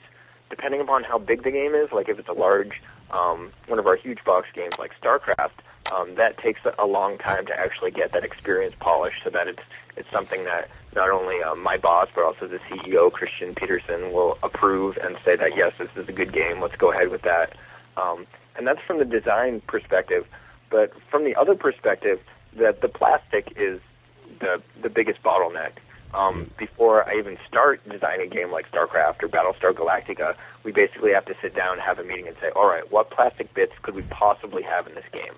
And we make a list of anything, whether it's the ships from Battlestar Galactica or the units from like Doom or whatever game, and we'll make a list of those and right away start getting some concept art in, getting some sketches of what these plastic figures will look like, because there's so many steps involved. First, I need to get 3D sketches of these guys made, and then a sculptor needs to sculpt it, and that will go through many rounds of revisions, especially when it's through a licensor that has a specific look for their ships or their units or whatever. And finally, once that's done, they need to actually make the mold, which also takes an extremely long time. Sure. So that's something that just needs to start months and months. So do you guys end up with extra stuff you didn't use, and maybe that gets stuffed in expansions later, or is it just... Occasionally, like, we'll work under the under the idea that if we're not going to end up using all of these, it's better to burn a little bit of money now than to have the game be delayed. Right. But for the most part, the stuff will end up getting used. Was anything made for Battlestar Galactica that you didn't get used? No. No. There's not like little civilian ship models floating around somewhere in Fantasy Flight, no? Well, that, as far as, for example, the civilian ships go, a lot of times there'll be things that you can't do in plastic because they need printed information on them. Sure. And so there's certain decisions we have to make as far as, like, what can we make plastic, what has to remain as a printed component. So there's a lot of steps involved. Excellent. Now back to your curriculum vitae. You've been involved in almost all the Tide of Iron line. Sure. With Days of the Fox being your particular project, I think, so far, right? Yeah. Mm-hmm. And one thing that caught my eye when I was researching was the Designer series, which, for those of you who don't know, is was it 20 missions? I don't know. I'm not familiar with that. Actually, 22 scenarios. 22 missions by game designers from all over the world, all kinds of different games that they work on, but they're Tide of Iron missions, right? Well, we should say for our listeners what Tide of Iron is. Tide of Iron is a World War II game. So I don't know if this is kosher, but I would say it's like Memoir 44 on a combination of steroids and acid. It's deeper. It's much deeper. This is what I was looking at. We're trying to get Jeremy from your to have us take a look at that, because I have the Memoirs 44, which I play with my son, but I'm curious to see, because I found it to be, it's a fun game, but it's kind of limited, and but I've heard that your game has a little more teeth to it, so I'm really curious to check that out. Now, with the Designer series, your name's on it, but you didn't do any of the particular missions. Were you like coordinating the other designers for that, or? Well, in this particular case, this project is being developed by Dana Lombardi, who's a huge name in the war game field, I guess it would be called. He's been on like the History Channel and all sorts of stuff. He knows more stuff about World War II than I know about board games. I don't know. Cylons? Just throwing that out there. Yeah, so he's basically went out and solicited these different designers and tried to get them to sign on to work on this book with us, as well as he did design one scenario himself. I took on more of a producer role on this one, where he would send me files, and I would look through them and approve them. And also, I did get to design a single scenario for this one. Oh, good. I didn't notice that. That's fantastic. So yeah, I did. It's actually sitting on my desk right now. See, I wish I could see your desk. That's the kind of we detail. need a webcam. If you look on our website, there was a rant probably a couple of years ago where they took pictures of people's desks. I'm serious. And one person had Memoir 44 under their desk. Oh. Yeah, Well, it could they be were playing it during lunch. It could be product research. There you go. You could argue. Or maybe they were like burning it in effigy on a daily basis. Now, I think that the whole concept of the Designer series is great. Are there any ideas of maybe giving this treatment to other games, or is it more that the World War II theme lends itself to that kind of collaborative effort? Well, First of all, as far as Tide of Iron goes, I mean, there's plenty of war game designers that any player who's serious about war games will recognize these people's names. Yeah. And that's Right. basically where the idea came from. Be like, wouldn't it be great if we could get these recognizable icons from the industry to work on scenarios for our game? Wouldn't that be just amazing? So you're kind of going after the hardcore war gamer who's familiar with these really in-depth scenario designing folk, right? And kind of appealing to them. In addition to the casual gamer, too. This is just sort of a way to kick it up a the notch. idea. I mean, but there is a lot of variance in the scenarios. We've got everything from small, like, skirmish-type scenarios that have just a couple of units in there that'll play really fast to one giant scenario that requires 2 copies of Tide of Iron. So, Wow, that's quite the financial outlay on that one particular game. Well, you get together with your friend. No, absolutely. Okay, cool. Next would be the World of Warcraft adventure game, which I think has that come out already, or is that just? Yeah, that came out in July. Oh, that's right. Yep, because one of our friends, Ian, has it, and he's been trying to get everybody to play it. Unfortunately for him, we brought back Battlestar Galactica. Right, totally distracted everybody. Yeah. Yes. I just have one question in regards to that. What's a Murloc suit? Oh, what's a Murloc suit? Yeah. Rafe can answer that part. A Murloc's a creature in World of Warcraft. It's some sort of fish person. Okay. At BlizzCon last year, which is the big Blizzard convention, they were giving out an in-game item, which was a Murloc suit. Is it a suit made out of Murloc? Or a suit for a Murloc? Make themselves look like a Murloc. Right. Oh, okay. Yeah, Murlocs have become, in World of Warcraft, sort of iconic. People want to see Murloc stuffed animals, which there aren't any. They're these little frog people, and they make this noise when they run up to attack you. It's amazing that he had that on his hot button right there on the keyboard. Yeah. Okay, so that would be very coveted. sorry. Would be an Murloc suit. in-game item, because you can get these through the World of Warcraft trading card things, where you buy a package of cards and it gives you a game code, and then you get this Murloc suit, so your character can walk up So your and orc to be wearing a Murloc suit. right, Oh, okay. right, and they'll be like, "Oh, where'd you get that?" That kind of thing. Oh, wow. Yeah, actually, the only place you could actually get the Murloc suit was if you attended BlizzCon. There you go, like wow. that. But we did a promotion for the large World of Warcraft game where we made an in-game item that was the Murloc suit, and it was just a drop that you could get. Okay. Say, by the way, Corey, if that should just, I don't know, by chance be on your desk, it's not beneath me to ask for one, so I can have a Murloc suit. So, anyway. And then we've got Battlestar Galactica, which we'll talk about in a little more detail in a little bit. But the most interesting thing I thought was Reigns of Power, which looks like it's coming out soon. And that game looked awesome. What is it? What do you do? What's it like? Well, Corey, would you like to give us a little brief synopsis of Reigns of Power, if you can? Okay, let me first clarify that I don't think you'll see it that soon. Okay. Yeah, actually, that was my next. I think I have that on here somewhere. The artwork on Board Game Geek says available fall 2006.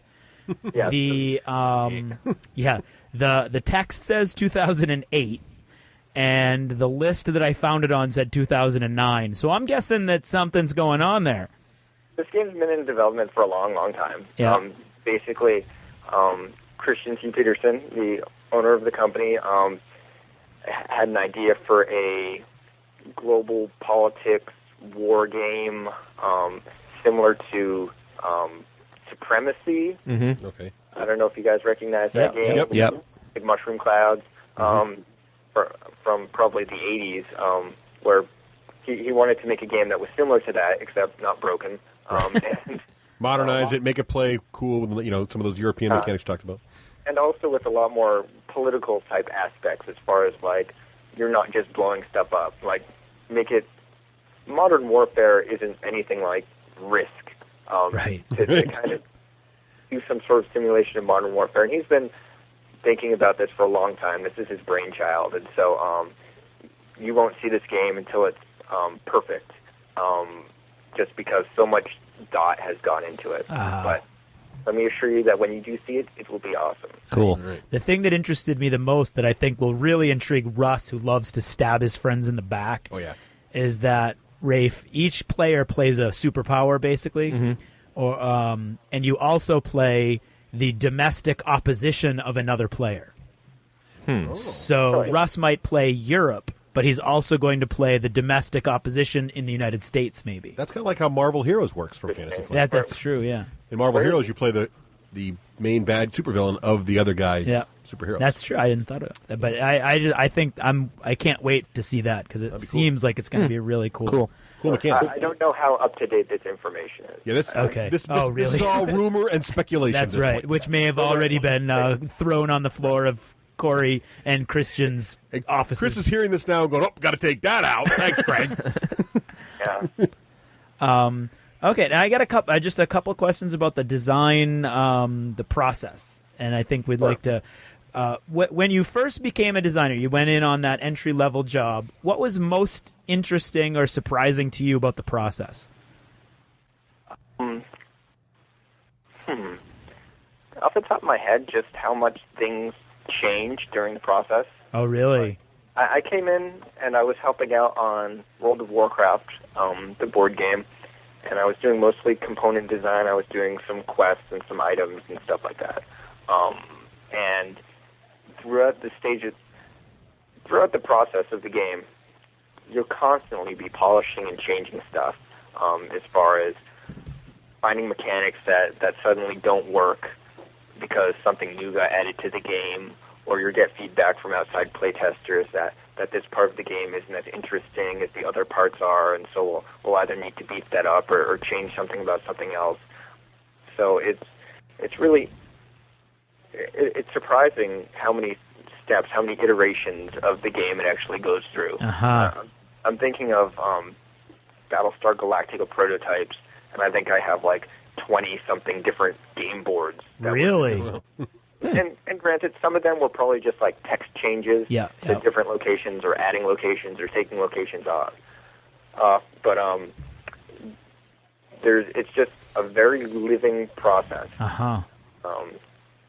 Just to take the curtain aside a little bit, could you tell us what was one of the really different boards that maybe went by the wayside? What any big features that got dropped off? Well, the movement rules, for example, in Battlestar Galactica are pretty simple. You can move to any other location you want to. Yep. We, early on in the process, tried something that was more realistic as far as, different locations were adjacent to different locations. Oh, yeah. Travel down hallways to get to different places. But ultimately, it didn't fit with the scope of the rest of the game. Right. Insofar as there's a lot going on. And you don't listen sometimes for a while. So when it does get to your turn, you don't want to waste your turn saying, okay, well, I'm going to take one step down this hallway. Right. Yeah. Because suddenly you feel like you're not doing anything. Gotcha. So we needed to make sure that the scope of what I'm able to do on my turn works well with the scope of how long is it going to be before I get a turn. Excellent. Now, in those initial assignments, if you had to pick one lesson that you learned that you've carried forth through all your other projects, what do you think that might be? Just that don't settle. Okay. Just make sure that you fight for the things that you really believe in the game. Yeah, not even so much fighting for them, but just not being afraid of making the game a better game. Sometimes we'll get to a stage in the process where we go, okay, well, it's pretty late in the game, and this is supposed to be released really soon, so we need to finish this. But sometimes you'll hit a roadblock, and you'll be like, well, we can't release it in its current state because X, Y, or Z doesn't work. Well, that's just not acceptable for us to release a game that's not finished. Right. And So don't be afraid to delay it if you have to, kind of thing.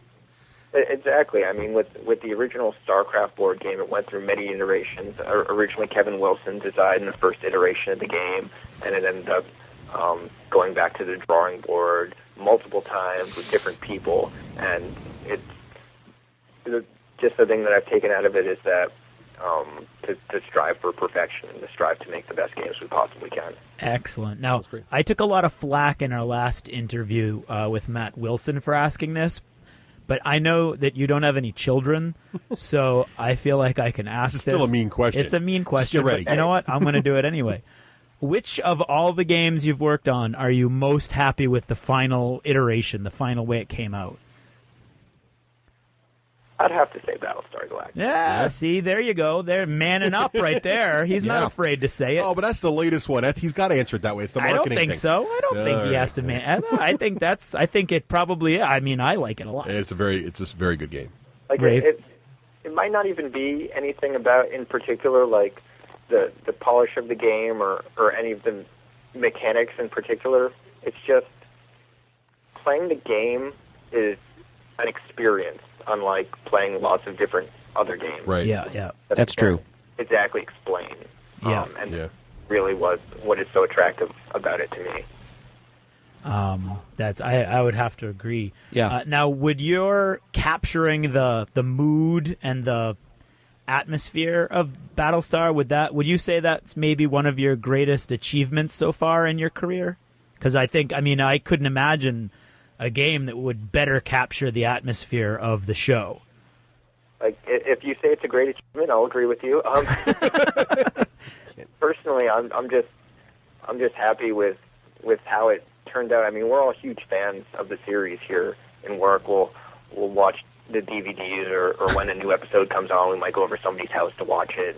And so we're all very excited about the series. And as soon as we got the license, we were ecstatic, and we just wanted to be able to make a game that would be worthy of the license. A lot of times, licensed games get a bad rap for not being for just riding on the license and not being as close of a representation of the show as they could be. And we wanted to just make something that could satisfy gamers, people who enjoy the show, but also plenty of people who haven't seen the show, have played it and enjoyed it. Well, let me ask you this, though. It was a follow-up, and I think that's a great point.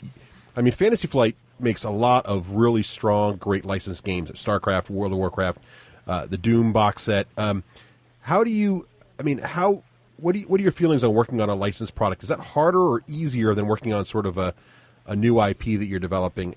Do you feel constrained by it? Are you excited by it? Are you nervous about trying to make it match what the fan base is going to react to the ideas you're coming up with? Or well, it really depends on the license. I know in particular with Blizzard, they support us and they just want us to make a good game that will capture the feel of the video game, but at the same time, they don't want a game that's so close to it that people aren't saying, well, how come I'm not just playing the video game? Right. And so when you're making a board game representation of a different game, of a video game, it's a little difficult there. But when you're making it of like a TV show or a movie, you get a little more leeway, I think. And I don't know. It gives you freedom in certain ways. It gives you freedom to play around with this galaxy that you normally wouldn't get to touch. Like being able to make something off of such an amazing license is extremely exciting. But at the same time, if you're working on a game that is of a proprietary license, you get more freedom. But at the same time, you don't have this lore to draw on for inspiration. So sure. I enjoy both of them. I can't really say that I enjoy one more than the other, or if one's more difficult than the other. Now, does a want to follow up more on that again? When you do a franchise game like this, does it inspire the mechanics? Like in StarCraft, it's a game about, I kind of think of it as sort of like Twilight Imperium that plays fast. It's a galaxy fighting game, but it's small scale. You know what I mean? And then here, Battlestar Galactica, which could have been some kind of weird, Vipers versus Raider combat game. Instead, it's a really interesting co-op, find the traitor mechanic. Do you start off that way? Does sort of Fantasy Flight say we need a co-op game? Let's make it Battlestar, or is it more Battlestar just implies a co-op game to us? How did that? This stuff usually comes out of our earliest vision meetings, where we sit down and we say, okay, we have this license, or this is a game that we want to make. What's the coolest thing we could possibly do with this? And so I had a meeting with Christian. Let me try. I'm not sure exactly when it was, sometime last year. And we said, all right, we've got the Battlestar license. What are the cool things about Battlestar? And what do we want the game to be all about? And so I've got some a piece of paper lying around somewhere that has Chris's sketch of what the board looks like and what players' actual experience is as far as like, okay, everybody plays a character. Like this gets nailed down in the first meeting. Everybody's going to play a character, and what's the cool thing about Battlestar Galactica? Survival. Mm-hmm. And so it's going to be about survival. And so we decide that in these first meetings, and the rest of it, like I was saying, is very organic. But the basics of what the game is and what the player's experience is as far as what they do on their turn, right. Or at the very least, like, do they control a guy, or do they control a ship, or do they control an army? Those types of things get nailed down right at the beginning, for the most part. So you try to find the essence of the franchise, where, you know, the essence of Battlestar Galactica is that ragtag fleet trying to get someplace, and the essence of Starcraft is war, and the essence of, you know, of Doom is one guy in the dark, right? So that's, you sort of look for the essence and then try to make the game feel like that. Is that sort of exactly? Yeah. Right. Now, I think we covered a lot of this stuff, so good. We'll just skip along here. If you are working on a game of your own, are there any particular places you go for inspiration? I don't know. Like, honestly, the best place for inspiration here is just in the office. Like, there are so many people here that are creative and inspirational, and we just bounce ideas around. As far as, I'll be sitting at my desk and I'll be, ooh, that's a good idea, and I'll turn around and I'll talk to Rob or whoever else might be sitting around me, and I'll go, hey, what do you think of this? And they might say yay or nay, or they might say, oh, that's a good idea, but what if you added this to it? So there's a lot of that goes on in the office here. Gotcha. So it's just in an atmosphere of creativity then. Exactly, That sounds great. When you're first assigned a game, how much... Well, actually, you already talked about that with the meetings. Like, are you entering these meetings with kind of an idea in your head of where you want to go with the concept? Oh, sure. Like, I think a lot of people come into the meeting with a lot of different ideas, and we'll kind of put them all on the table, and we'll decide which are the best ones and pick those out and figure out exactly what'll work best. So, like, on any of the games that I work on, Christian or my boss, Jeff, will be in those meetings, and they'll all throw some ideas out on the table, and most of those will end up surviving right until the final product as far as, like, core ideas for the game. Awesome.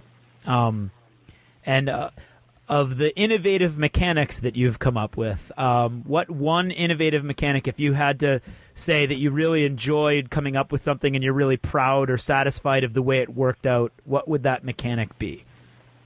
Gosh. I ask the tough ones. These are evil questions. It's really hard to say, just because so many of these mechanics I feel that, like, aren't actually my mechanics, because sure, I've thought up parts of them, but other people have contributed them so much that That's a very modest answer. It's a collaborative process, right? Yeah. A lot of people. Okay, I like it. I'm satisfied. Okay. Teamwork. Now, in your gaming environment, as far as your social and your professional environment, how much do you get to actually play games in general? Or what I was wondering is, do you go home and you're sick of games, That's so true you, too, yeah. I don't know, read comic books or whittle wood or something? I think I see him as a whittler. Yeah. Well, let's see. There's two questions there. I guess first of all, we play lots of games around here in the office just because we're around gamers, and you'd think they would be sick of gaming, but honestly, when we're at work, there isn't much gaming going on. Like during lunch, we'll usually play a game, whether it's like a card game or whatever quick thing we can fit in for lunch. Yeah. And so we'll play shorter games during lunch, and some people around here will have game nights like once a month or so when we just get together and play whatever we feel like. A lot of time is spent just play testing our games after hours or late in the day, but we do get time to play other games, especially since we're all enthusiastic about them, and we've got other people that are interested. So there's no trouble finding people who want to play games here. Actually, I'm going to a buddy's house tonight, and we're gonna play some games. He's just got a basement full. So we'll What are you playing? I'm not sure, but I'll probably get roped into teaching them Battlestar Galactica. There you go. Well, that's a guaranteed good night, though. What is your favorite non-Corey designed game? Oh gosh, I don't know. I'll have to go to my old standby. I mentioned earlier Acquire as being one of my Really? favorites. Okay. Oldie but a goodie. That's right. Have they Excellent. redesigned it? Because it seems like I've seen that on Yeah, the I think shelves. I've seen it on the shelves and recently. it seems new to me, but I haven't looked at the box. Well, didn't they put it in one of those retro boxes? Maybe. That the thing? Is that what they did? Yeah, I Okay. think so. Hey, Corey, it sounds like you get invited to game nights. Craig has them, but Russ and I don't get invited. Yeah, it's Well, very you nice. know what? These games only support a certain number of people, and I've said before how much I really don't like either of you. Yeah, exactly. Anyway, one more little behind the curtain thing. When it's time for lunch at Fantasy Flight, I'm going to take you behind the curtain. Is there a soon. cafeteria? No, There's no cafeteria. I'm wondering, like, if there's a nice big wide open No, they're place just where you grabbing guys play sandwiches games. At Subway, then they're sitting down and gaming. That's what I'm. Really? Do you eat at Subway, Corey? there actually isn't one. No, I was gonna say there is no Subway. out Occasionally, there. I will. Occasionally, but we're a lot bigger than we have been in the past. Right now, we've got 60 some odd people. I don't know the exact count, Uh-huh. but it's not like we're a giant. Yeah, you're not like a big corporate center with your own lunchroom. Oh, so we've got. Well, there goes that illusion. Yep. I'm sorry. I have a great thing that's a question here that surprised me, and I loved your answer at Gen Con, so we'll make you repeat it. We opened up the box, and part of the things we like to do is smell the aroma of the new box and look at all the fiddly pieces inside. And I'm not a watcher of the series for no particular reason. I just missed the boat on it.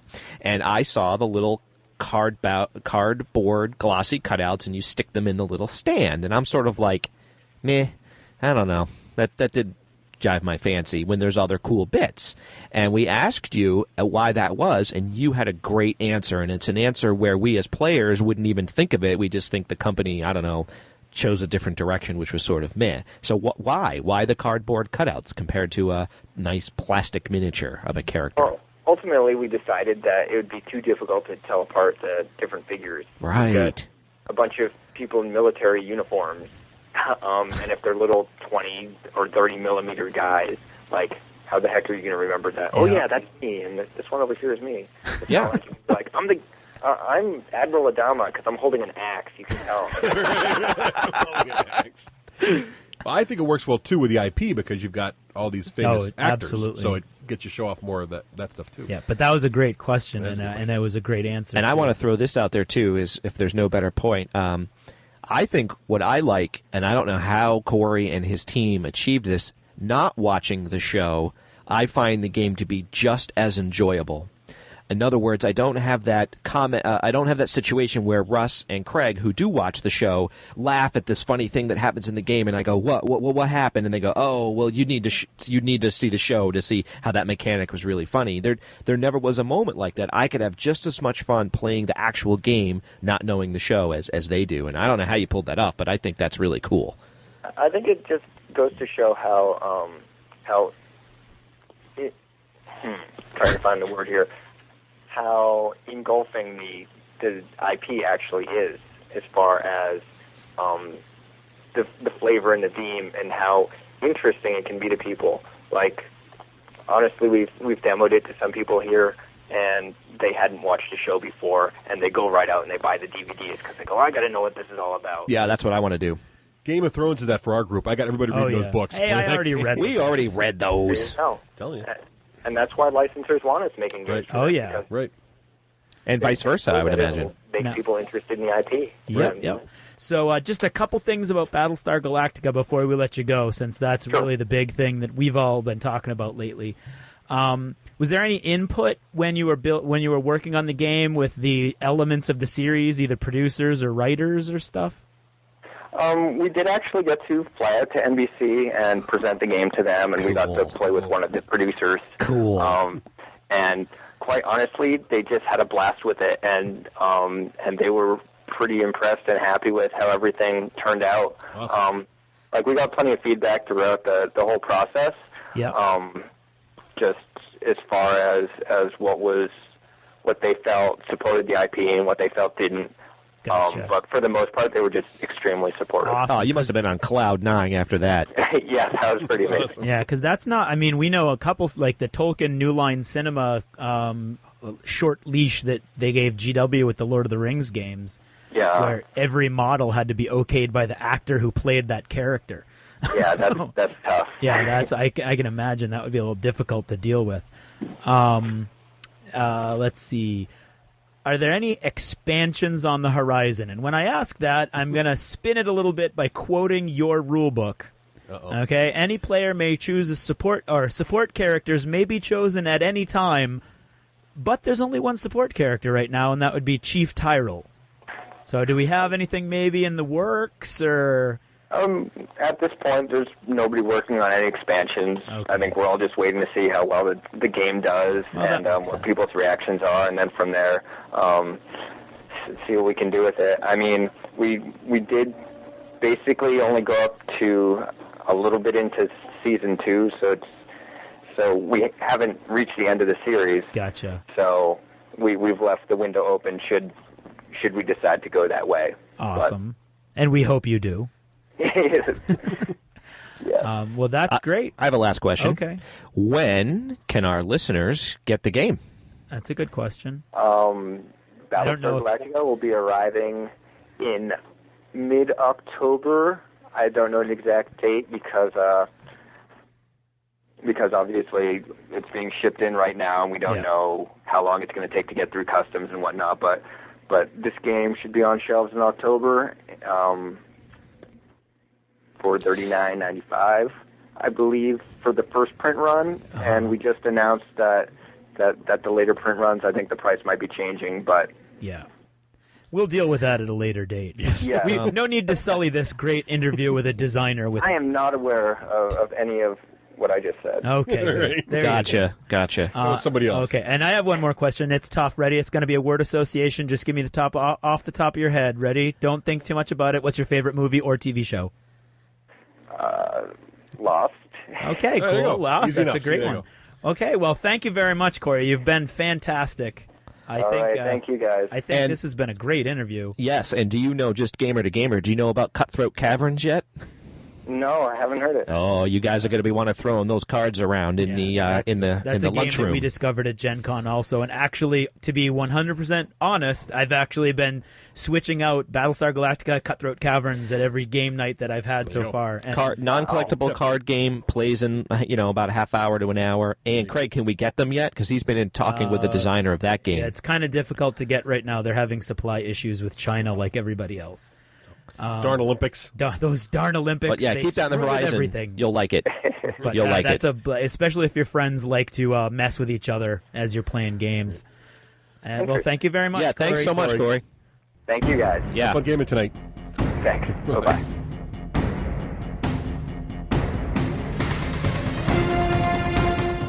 You come to us for your gaming news, rumors, analysis, and insight. And if you're not careful, you might even have a laugh or two. Because that's how we roll at the D6 generation.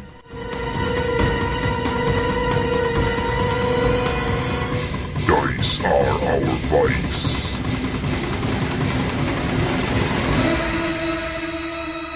For terrain that will bring your tabletop gaming to new heights of realism without compromising playability, visit Terranscapes.com. Terranscape's range of high-quality, handcrafted terrain allows gamers to create a complete dioramic battlefield from the table up, or add that special centerpiece to an existing table. With customization available on current products, custom work for unique projects, videos of work in progress, and detailed multi-view photos of the entire range, it is easy to see why so many Terranscape visitors become repeat customers. Terranscapes, pushing terrain to the edge of reality. G'day, this is Jeff from Podhammer. When I'm not looking for that dingo that keeps taking our babies, I'm listening to the D6 generation.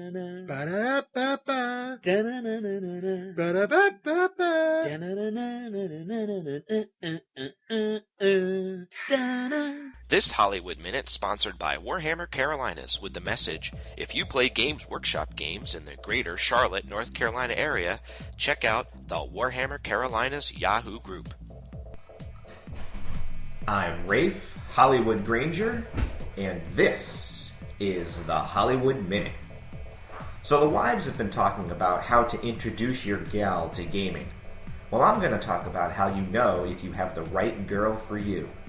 In my humble opinion, you should not put your love for gaming in the closet. Now, just like the wives mentioned, that does not mean you wear your newly won Cador medal pinned to your chest on the first date. But what it does mean is that gaming is important to you, and it needs to be recognized as important by your gal. I have learned what the secret of life is, but that is another Hollywood Minute. What I have learned in picking the right gal for you is the following acronym. TICK. Which, by the way, anyone following along might have heard. I was bitten by a spider, except it wasn't a spider, it was a tick. But I digress. I don't mean that kind of tick. When referring to picking the right gal for you, I mean things in common. To pick the right gal, have things in common with her. Love is not the answer. In my humble opinion, we can love people that are wrong for us. I don't know why. Ask a psychologist. But if you're in love with someone that you do not have things in common with, well, that makes for a long, sad relationship. Think about it. You want someone who understands your need to have long periods of time to game. You want someone to come home that says, "Hey honey, how was your game?" Not, "Geez, I thought you would have been home hours ago. How long does it take to play your stupid game anyway?" That kind of thinking is draining and negative and can sap your soul of happiness over the years to come. Let's face it, folks, your gal does not need to love gaming the way you do. But what you do need is to find someone who respects your choice of what you do with your free time. As you do, of course, with what she does with her free time, whether it's shopping, gardening, quilting, or playing hockey. So that is the secret to finding the love of your life. Forget love. It's tick. Oh, and a great rack and booty can go a long way too. Well, that's my story.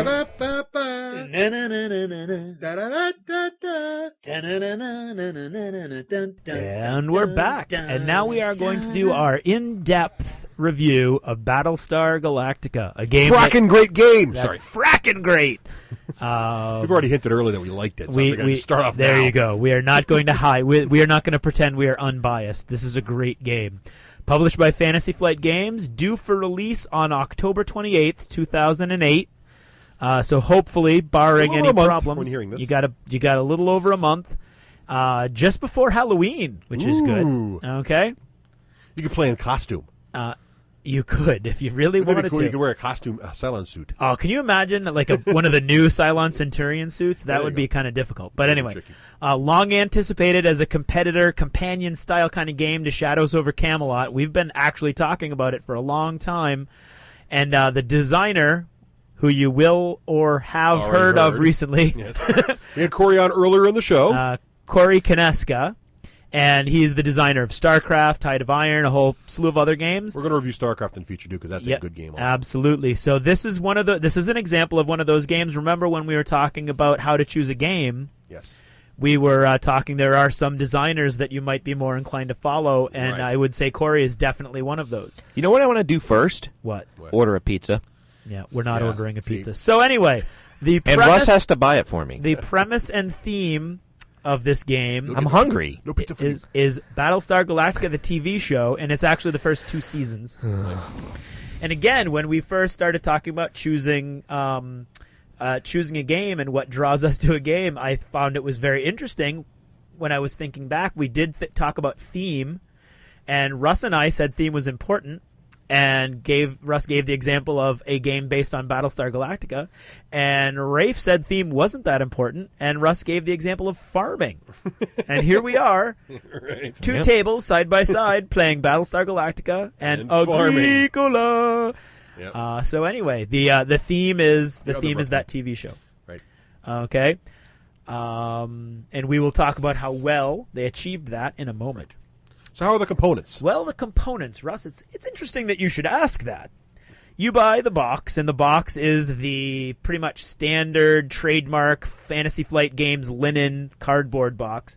They call it linen because it's got those threads in it, the stitching inside. It's a very high quality cardboard. Yeah. In fact, I dropped my Cutthroat Caverns box on my Battlestar Galactica box, and not unlike a diamond cutting glass, unfortunately, the Cutthroat Caverns box did not come out of that little competition the winner. Nice.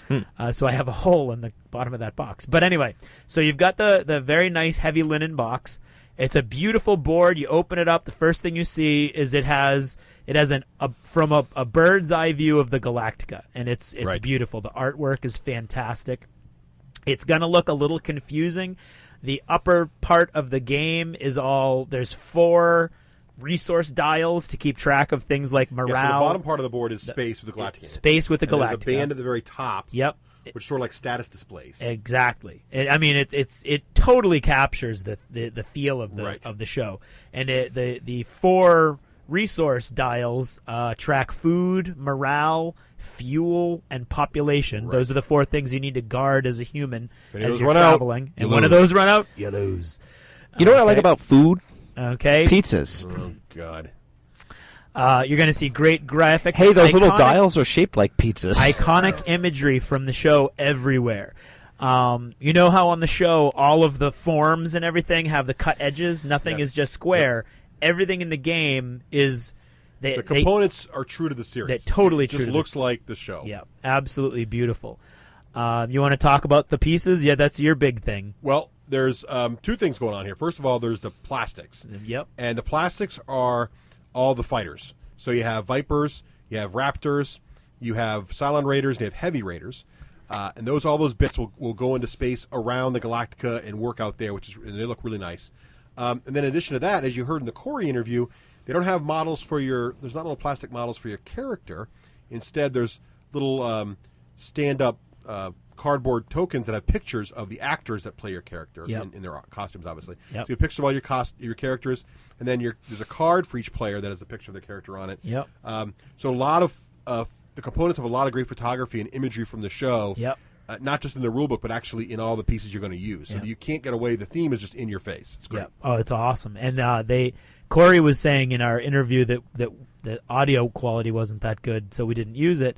That they were just sent reams, just CDs and CDs and CDs full of screenshots and images. I like one of those. And no kidding. And they were allowed to just cap whatever they want and just plug it right in. It's nice when an owner of a license like that lets you have that. Oh yeah, it sounds like it was a great relationship. And the one thing you will notice is there's lots of cards in the game. Yeah. A lot of cards. There's 110 large, which they call it large. They're standard size cards, and then 128 little small mini tiny cards. Yeah. And normally that would be a negative for me, as I said with the with Ticket to Ride. But the key is here. There are so many cards. You need to differentiate them somehow. They work out. The way the mechanics work out, we'll get to that. They work out. They work fine. It is the one part of the game that's, if I had to pick on something, it's a little fiddly. But in the end, it works out very nice. Exactly. Yeah, and then of course it comes with an 8-sided die. Right. The saga of my 8-sided die is well known and documented elsewhere. Right. Now, speaking of that 8-sided die, I saw Tim, another gaming buddy of ours. We couldn't read the die that you bought. Yeah, that is tough to read. It was tough. It's beautiful. I thought he was going to tell us that there's 8 slices in a pizza. Oh, that would be bad. Thanks, though. No problem. And you couldn't stop it because it was just so genius. It was pizza. Deny humanity, that joke. Come on, Skype me up. It's my birthday. Skype it up. It's going to be your birthday. Tomorrow. Yeah. Tomorrow, the day that the world ends. Interesting. Oh, yeah. Well, you'll see if we're here tomorrow. Yeah. Exactly. I was born on my mom's birthday. Okay. Oh, so the world's going to end on her birthday, I'll too? give you a coupon for tomorrow. For tomorrow. Okay. I'll gladly pay you. All right, back to this game called Battlestar Galactica. Absolutely. I love to Russ, derail I want to guys. throw this to you because you are the book guy. Okay. Well, it's a good-looking book. It's about 32 pages. It is full color, which I always appreciate. Fantasy Flight Games does a good job with their books. Yeah. Great theme, and again, that imagery, sort of the metallic look with the pictures with sort of the cropped edges around the pictures, and it's just really, if you're into the show, you'll appreciate it. And we should say, too, that the theme of the show is very deep into the game. Like, if you look at the Galactica on the board, and it's an aside, but the Vipers only launch out of one side of the ship. Yeah. And the reason they only launch out of one side of the ship is why, Craig? Because there's a museum on the other side of the ship. So they capture all that little nuances that only a true fan would really appreciate are there. As well, which but is nice. You don't need to know those to really appreciate the game, as Rafe pointed out. That's and, all test too. Your wife Karen also explained. Oh yes, yep. That they don't have to know the show. She's liking it more and more, by the way. Yeah, it's and she's played it twice. And there are, as you said, there's very clear examples in the book. It's fortunately the book's pretty small because there's not a really good indexer. Right. There's a very good summary sheet on the back, but it doesn't include all the stuff you're going to need during gameplay. Most of the combat, there's some very simple combat mechanics in the game when the ships shoot each other and things, and when they shoot at the Galactica and stuff. But there's a couple instances I think we couldn't find. Yeah. There's one thing in particular, or two things. The Cylon jumping was one, right? Jumping, the roll you got to make to successfully jump. Oh yeah. Fuel damage is one of the things that's a pain in the butt. They're using the FTL before it's fully spooled up. Just scribble on the back of your book. Yeah. I should. And then the Cylon activation icons on the cards are a little difficult to remember. But it's a nice looking book. It doesn't disappoint you as good as any of the other fantasy books. Absolutely. So gameplay mechanics. How does it play? How does the game play? Well, obviously you're talking humans versus Cylons. Now let me just. I want to throw in the occasional reference to Shadows over Camelot here. Yep. Because on the forums at Fantasy Flight, a lot of people were anticipating the game was going to be based on Shadows of Camelot or similar to Shadows of Camelot. Which actually, as an aside to your aside, Corey has never played. Oh, really? They wouldn't. I don't know if they wouldn't let him, or if he. I think he decided on his own never to play it. He didn't want to play it so that it wouldn't ever inform his game. Right. Okay. Now, how come when you guys just had an aside to an aside? Yep. There's no flack. Yep. But when I have an aside, I get all sorts of flack. We're talking about games and designers. Oh. You're talking about pizza. Right. Moving on. Right. So anyway, Shadows over Camelot, as we've talked about on the show, you're going to make people hungry. Some people have probably go order pizza now. You'll see the rest of the podcast. You can order online with Domino's. Okay, moving on. So, and many of you have emailed us saying you're playing it, you got it, you like it. So, how is it like it? Well, it is sort of a similar game in that there's this overall doom, and you're trying to deal with it. However, from the bad guy point of view, there's more bad guys. More bad guys. It feels more like a team. Yep. It's not. It feels more like you don't know who's on your team. You don't know who them is. What does Shadows does? No. Battlestar. Okay, all right. Shadows feels like you're up against one guy. Now, the new expansion, there are sometimes two traders. Yeah. At very, very high player count, 7 or 8 players. But even then, you're not really sure there's going to be two. Right. In Battlestar, there's always at least one Cylon, Yep. probably more. Yep. Actually, the game is designed so it's going to actually... You're going to know exactly how many bad guys there are. Oh, there are. Okay. At 4 players, there's one Cylon, and then there's going to be one character that could go either way at the half game point, which means you don't know. We'll talk about. Oh, that's true. You know what I'm saying? Yep. So there could always be at least one, but many times. There could be 2 or 3. And what's interesting is, and I did this when I was a Cylon, how you play the game can increase the odds the next person there will be a second Cylon or not be a second Cylon, depending on how the humans and the Cylons work it. So once you know the mechanics, brings you next level. So I just wanted to throw that out there, and we'll mention more about Shadows probably later. Absolutely. Anyway, so go ahead with the mechanics. So the basic mechanics are your humans versus Cylons, just like in the show. And at the very beginning, you're all human. So you're going to choose characters right out of the show. There's 10 characters to choose from. And they're all human heroes on the ship. Exactly. And this is all the way up to 2nd season, which means there are no crew Cylons yet.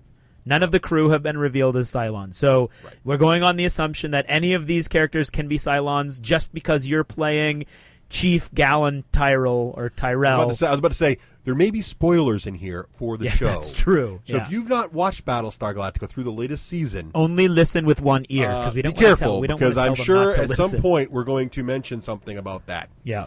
But anyway, we're going to risk too it. late. But So there you late. go. There you go. So, okay. but you're right. But what's neat about the game though is how it plays out. It may be like the show. Yeah. Because the people that turn out to be Cylons in the show. Yeah. Could also turn out to be Cylons in the game, but not necessarily. Absolutely, and there are mechanics within the game to make it more likely that characters who are either sympathetic to the Cylons or in fact Cylons turn out to be Cylons. Like everybody knows Baltar, obviously. So exactly. Baltar has I don't know Baltar. Baltar has some... Well, you watched the original series. Yes. Okay. So Baltar, for example, has the same issues, is more likely to make Cylons around. Right. Specifically himself. Well, no, he's more likely to be a Cylon. But talk about I like to back you guys up. Let's talk about the cool part.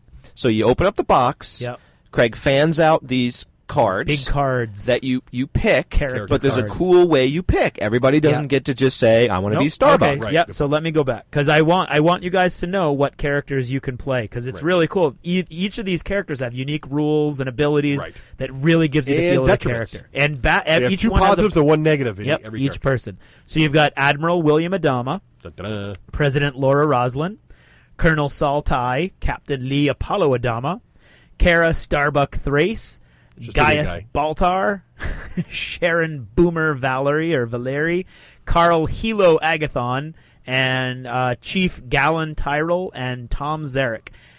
And each one of those is going to be going to give you a unique playing experience. Well, they also fall into categories. And they fall into categories. There's military leaders, political leaders, and pilots and support. And the chief is the only support right now. Right.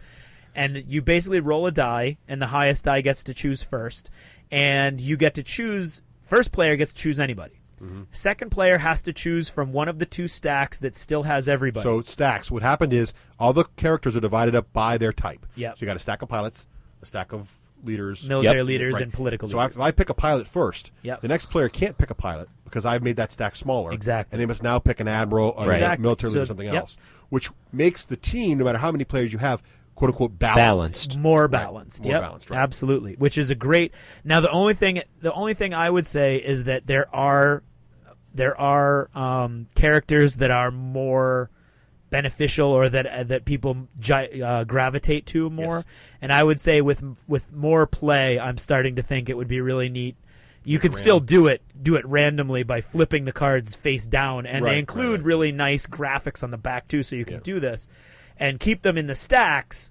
Yeah. So it doesn't have anything about this in the rules, but you can totally do a blind choice and keep with that rule just by keeping them in the stacks. Everybody comes in and wants to play Starbuck or absolutely. All right, so you get your character. Okay. So you get your character. And then what happens? The next thing that happens is we have the first card of many in the game is dealt to you. It's a loyalty card. Just like Shadows over Camelot. This is just like Shadows over Camelot. You have to build the deck every game, brand new, depending on how many characters. The game comes with 4 Cylon, You Are a Cylon cards and 9 You Are a Human cards. All the human cards are identical. This is the one weakness I think is in the game. All of the human cards are identical. They're a picture of Baltar kind of celebrating at in his lab that he's not a Cylon. Each of the 4 You Are a Cylon cards has a different picture on it, different flavor text, and a different special rule that the Cylon can use when they reveal themselves. Unlike Shadows over Camelot, once you're revealed as a Cylon, you have many, many powers ahead of you. And there's still much more of the game to play than just in the corner to be a spoiler. To the point where it's a really hard decision as a Cylon whether to reveal yourself or to stay hidden and screw with the humans. Right. Because, I mean, you got a lot of options in either direction. And I've read online, some people, I've only played games with Cylons 1, but some people have said, I should have revealed myself earlier. Yeah. If you wait too long, sometimes it makes it harder for the Cylon to win. Right, yeah. Sometimes. I mean, that's how, I wouldn't want you to be revealing yourself, really, but but I have 2 serious comments on that, actually. On a serious note, with the choosing the characters, and I'm coming at this from the angle of not knowing the show. Yep. One of the things I like about this game, it plays. So what I mean by that is one of our observations with Tannhauser is, remember, you got to look at your character, decide what your kit is, and that can take a while. Yep. This whole stack mechanic, it's just boom, boom, boom, boom, boom, and everybody has a nice character to play. Very fast setup. Yeah. I would say the setup in this game is extremely short. So, again, me, who's coming at this from not knowing Battlestar, I had just as much fun. I didn't feel like I was screwed out of a lame character or something like that. And the second thing I liked about this is the ability, if you're dealt the Cylon card, at any point, which Craig will get to, you can choose to reveal yourself. Mm-hmm. And I like that. So if you feel like you're discovered or you don't want to play the hidden traitor, you can just go, ha-ha, and then you get all these different abilities. And that's just really cool. And the ability on your You Are a Cylon card is usually something that can really mess with the humans. You can throw anybody you want into the brig or... Yeah, we'll get to that. But maybe we should just jump into it now. Well, let's get no. But I just want to say those 2 mechanics. That was a great point. That's a great point. And one of the things about the loyalty cards that Craig was getting to is the reason it's a problem, it's a mechanic issue that the Cylon cards have more detail and are different than the human cards is when you deal these cards out, if you just say, okay, everybody look at your cards, the humans will look at it, immediately see the symbol, oh, I'm a human, put it down. The Cylon player will see his card and go, I'm a Cylon. What are my abilities? And he has to read this paragraph of text. So if you're observant, the people that instantly put their card down are clearly loyal, and the people who take a long time reading the Cylon card or go back and check it over and over again throughout the game for the rules on the card, because the loyal card just says, you're not a Cylon. Will clearly be silent. So what you want to, what Craig came up with a great mechanic to solve this, a simple house rule. I can't remember who came up with it, but I'll take credit. But what happens is when you deal the loyalty card, you say everybody at the table, nobody look at your cards until we say so. Might have been Dave. And when we do pick up your cards, stare at them in front of your head, in front of your face for 20 seconds. And everybody just stares at their card. Or 10. Or whatever. Whatever. And that gives the silent players time to read their card without revealing who the silent actually is. I'd like to point out, in Agricola, we don't have that problem. It's very calm. Where do you put all the sheep poop? They don't poop. Well, that's what a utopia. Anyway. More mutton, please. How do you play a Agricola if you're a vegan? That's what I want to know. We've all read that. We all went to Board Game Geek and read that. All right. So anyway. So I'm not a you vegan, get your loyalty so card, you look at it. The chances are probably 50-50 that all of you are humans at the outset. Yep. So you're going to be playing all with the same goal at the beginning of the game. There is a mechanic. Halfway through the game, you get a new loyalty card. Right. So unlike Shadows over Camelot, Shadows over Camelot, you deal the loyalty cards once, right? And that's it. But in this game, you deal the loyalty cards once, and much like the show, Cylons don't know they're Cylons at the beginning of the show, and they're sleeper agents. They totally believe they're human. They're totally doing the right thing by humanity. They're like Skrulls. And then later, one day, they click, and they're now Cylons. And they hear all along the Watchtower. Right. So So this loyalty, the second dealing of the loyalty deck, is a big deal. It's called the sleeper agent phase, actually. Yes. And what's nasty about this, we discovered, is in theory, if you're already a Cylon, you could be dealt a second Cylon card. Yep. Right? Yep. Now, if you're dealt that second Cylon card, well, that kind of sucks as the Cylon player, because you're like, oh, I'm both Cylons. That means there's not another Cylon. I'm only the only guy. Yeah. Well, if you reveal yourself with your first Cylon card, and then you go to there's a track. The resurrection ship. You go to the resurrection ship. There's 4 territories that the Cylons can go to. Choose another player and make them a Cylon. Yep. Well, that's cool. How evil is that? No, you don't. Nobody knows that. Nobody knows that, right? Basically, what it says is you can choose another player and give them one of your unrevealed loyalty cards. So you can do it even if your other loyalty card says you're a human. So if you want to screw people, you can give them human cards. Do 2 people. You know, or if you had, or different Cylons, or if 2 Cylons have been revealed, or what if you have players, you can really screw with people. And you can really make everybody think somebody's a Cylon and they're not, because they'll see you give them the card if it just says you're not a Cylon. Now you can't show anybody your cards. You're not. You can certainly say you're not a Cylon. The game is full of rules and mechanics that keep everyone is under suspicion. Yes. Everybody's got an ability where they can look at 2 cards and pick the better one for the group or worse one. And I mean, it's just so well designed that I think that's one of the reasons that Rafe can kind of sink his teeth into it. Yep. Because it's all theme and atmosphere as much as the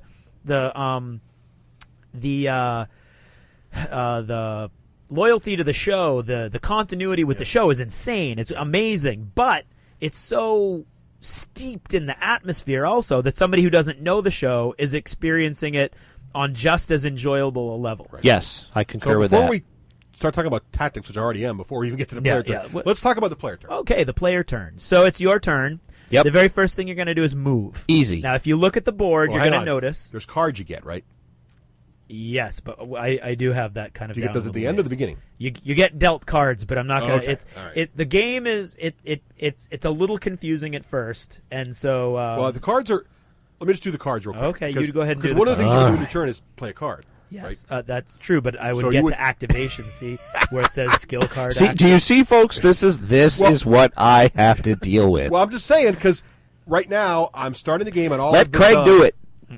All I've been done so far is I've been handed. He's got. Oh, they're looking daggers at each other. No, I'm just saying. All right, go ahead. I'm just saying. I'm fine. I'm just saying. I'm sitting over here all by myself. We've given our listeners a character card. Go ahead, so friendly. And when do they draw new cards? They draw new cards at the beginning of their turn. Okay, so what's the first thing they do in their turn? They get new cards. All right. So maybe we should talk about how the cards work before we do movement. Okay. Each character. Is that so wrong? Is that so wrong? Each character, there are skill cards, and the skill cards are broken down into, I believe, 5 different categories, 5 or 6 different categories. Right. I don't remember. Things like tactics, or leadership, or politics. Yep. Engineering. Is piloting one? Russ? Piloting is one. Yes, there's piloting category 2. Yeah. Okay. There's like 5 or 6 categories. Yep. And different so colors. these are the different color. And everyone has a different color. That's kind of and when you get your cards, you look at it. Each skill type has 2 special abilities that you find on the cards. So if you're Apollo, your skills might be.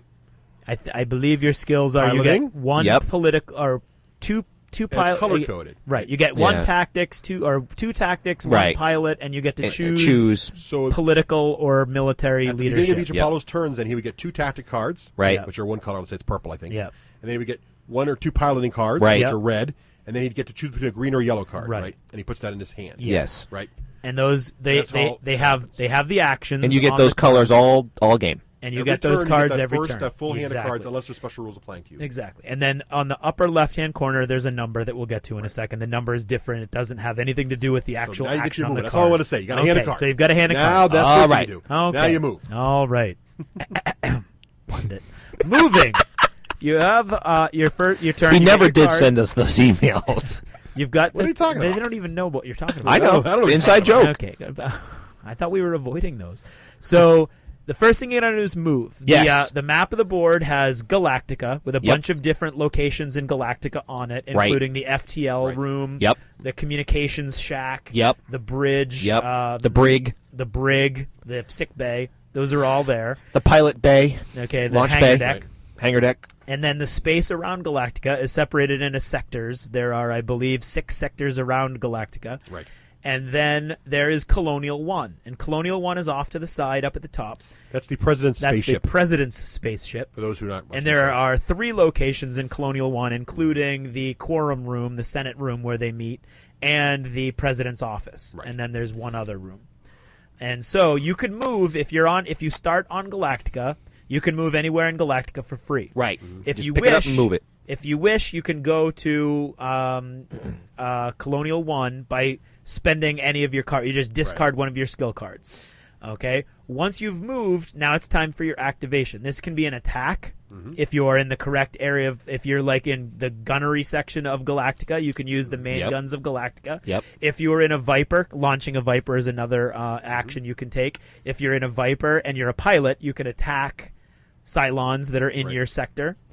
You can take a character action. Each character has certain actions. These are the different rooms you're do. talking about. Yeah. Well, no, I haven't gotten there yet. So basically, there's a bunch of different things so you basically could do. The primary actions you can do is you can do an action on your character sheet. Yep.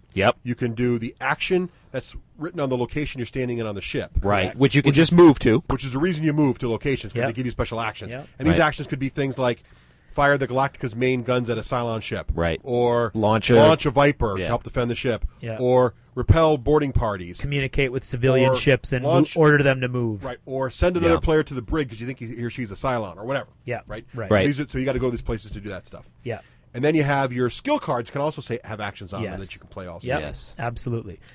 And so that's your basic turn is your first move, and then you do one of those actions. So I mean, you're really spoiled for choice. Yes, and there's all kinds of stuff that which makes it fun. Very absolutely. And then even when you mentioned there's the Galactica and there's Colonial 1. There's also another little track of locations in Cylon space. Right. So once you've revealed yourself as a Cylon, you go over there and perform You can be on Caprica. You can be on the Resurrection ship. You can be on within the Cylon fleet, or you can go back to the civilian fleet. Or the human fleet, which means you're not actually back on the Galactica, but you're influencing things that are happening in the human fleet. But from a game mechanic point of view, there's places you can stand on the board, and they let you take action. And I don't know how Corey did this, but Rafe's favorite thing, because you know how I like to wander off and look at pretty colored strings, very quick. You don't have your 5-6 players going, you turn It's sort of like, boom, I'm going to go here, I'm going to do this, boom, boom, boom. Yep. It's great. Absolutely. The gameplay is very fast. Right. Now once you're done with all that, this is again where it kind of intersects with Shadows over Camelot. The next thing you have to do, the thing that ends your turn, is you have to flip over a crisis card, which we call Which advance the end of the evil. turn instead of the beginning of the which turn. is 'Cause in exactly Shadows is the beginning of your turn Yep. for evil. Exactly. It's like advancing evil. in Advancing Shadows. evil. Exactly. And the crisis card is something bad happening within the human fleet. And it could be, it's very interesting. The mechanic is very interesting because there is a president, whether or not Rosalind is in the game. There's a hierarchy. Yeah. There is an admiral, whether or there's not tokens. Adama. There's a token for the admiral player Yep. and a token for the president player. Yep. And those tokens can move around during the game. Yes, you can take depending away people's on ranks. Events. There's events on the table that you Yep. can go to. Yep.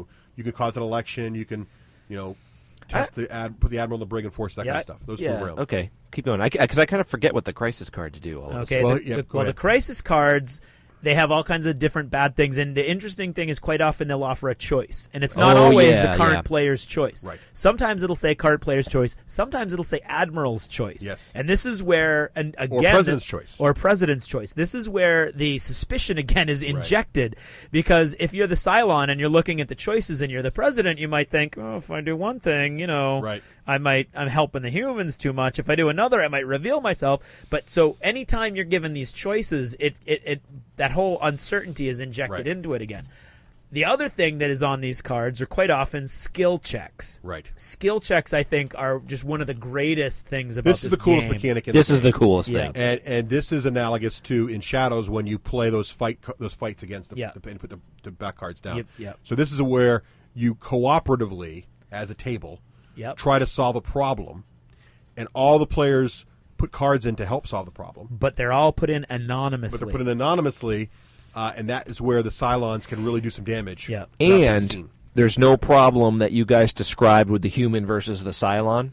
So there's a mechanic in the game that it is truly anonymous because there's other cards that get pulled Right, there's in. a mechanic. Yeah, basically, we're going back to the skill cards again. So remember those numbers that they had, and So that they're these all are the little different small colors. cards. Yeah, and you've given a hand of them in all different colors, right? right. Yep, So and they they're have all- numbers on them. Right, and those numbers are values in a skill check. Right. So basically, what happens is you see that the skill check is maybe water shortage. Right. And the That's the difficulty, crisis card. That's the crisis card. Sorry. We're short and on water. The skill check is you need to get to a 10. Right. And then it tells you what colors are good for this skill check. Let's say green and purple. Right.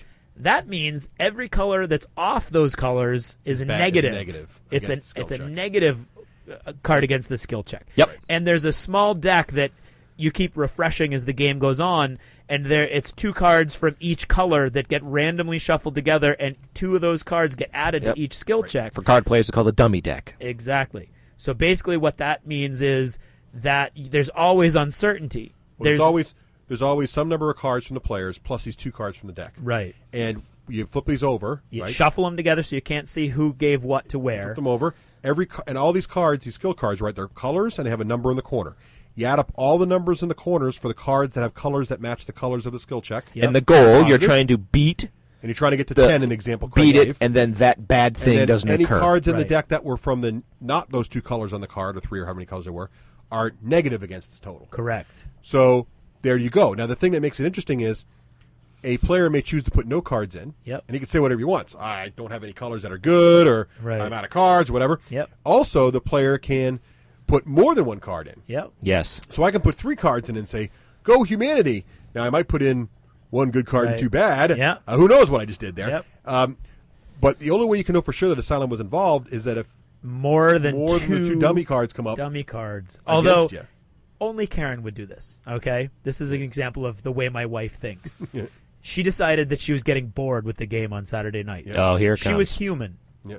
She threw in a bad card. Just because.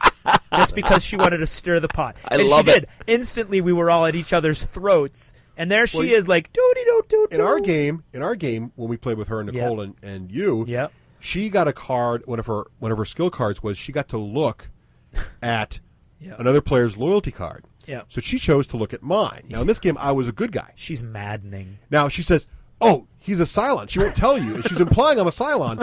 And later we find out she's human too. And so the only Cylon at the table is my wife, who won the game. Yeah, and that's Karen my is wife. totally working on Craig to get him to think I'm a Cylon. She's playing a metagame of annoy your husband. See, that's the thing. That's what makes the game fun, though. Oh, is that yeah. you can do all this wacky mind games. Oh yeah, I think the wives from Wives Attack colluded on that one. And I think they may probably. So, anyways, you have these skill cards. anyway. They have dual uses. Yep. Right. So if you succeed, then nothing bad happens Mm-hmm. usually, or sometimes something good happens. If you fail, something bad is going to happen. You're going to lose one of those resources, or you're going to have to give up a bunch of your skill cards, which is bad because you need them almost every turn. And this skill check thing is a core mechanic to the game, because not only do these crisis cards have skill checks on them, but a lot of the key areas, like for example, if you want to put a player in the brig you suspect is a Cylon. Yep.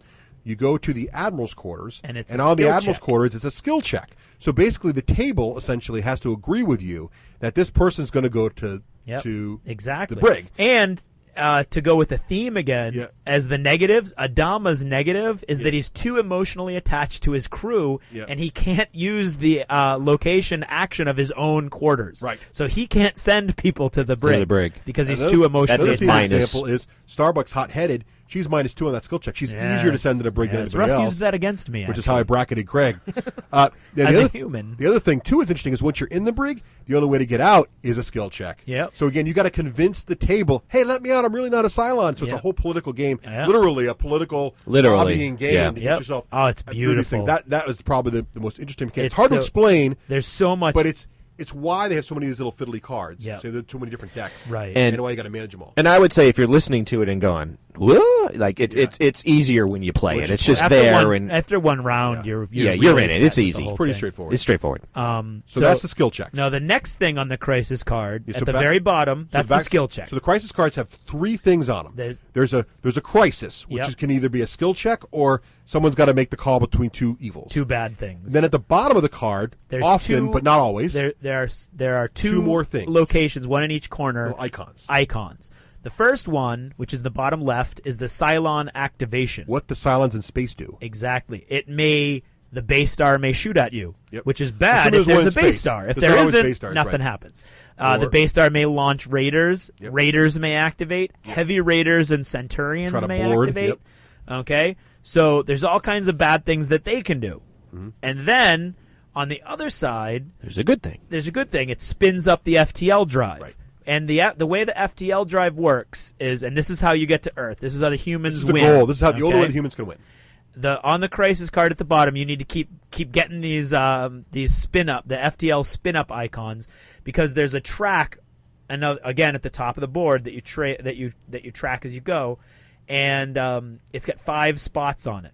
Yep. And the first 3 are red, meaning, and you go forward 1 space each time you get that icon. Right. The red ones mean you can't voluntarily jump. Your engines are not warmed up enough. Right. Then there's 2 blue ones, and the blue ones have a negative underneath it, which means you can jump, but if you jump, there's a 75% chance that you leave some ships behind. So here's the nasty thing about that one. This is what I actually was able to do. Oh, he's a pain in the butt. So the goal of the humans, like the show, is to jump. And what happens is, as these crisis cards come up, more and more Cylons basically figure out your position in space, get around your ship. They just keep showing More up. and more civilian ships start showing up in space that are being threatened by the Cylons. Because they're out of formation and they've wandered into the combat zone. Those dials we mentioned earlier about fuel and food, if those things get blown up, those dials start going down, and that's the way you the can civilian lose too. ships carry all those. So basically, just like in the show, you start getting attacked like crazy in space. It's like, we got to jump. We got to get out of here. We got to get out of here. So you're trying to get your FTL drives up and jump. And every time you jump, you get closer to your final destination. But what happens is, if you want to jump early, someone's got to go to the bridge. Yep. Right? And then just basically take an action and you jump, assuming your little jump meter thingy's in the right spot. Right. So as a Cylon, what I was doing was getting to the bridge. So annoying. And jumping as soon as we could. As a hidden Cylon. As a hidden Cylon, I'd be like, I'm going to go to the bridge and jump now. We've got to get out of here. Look at all the bad guys in space.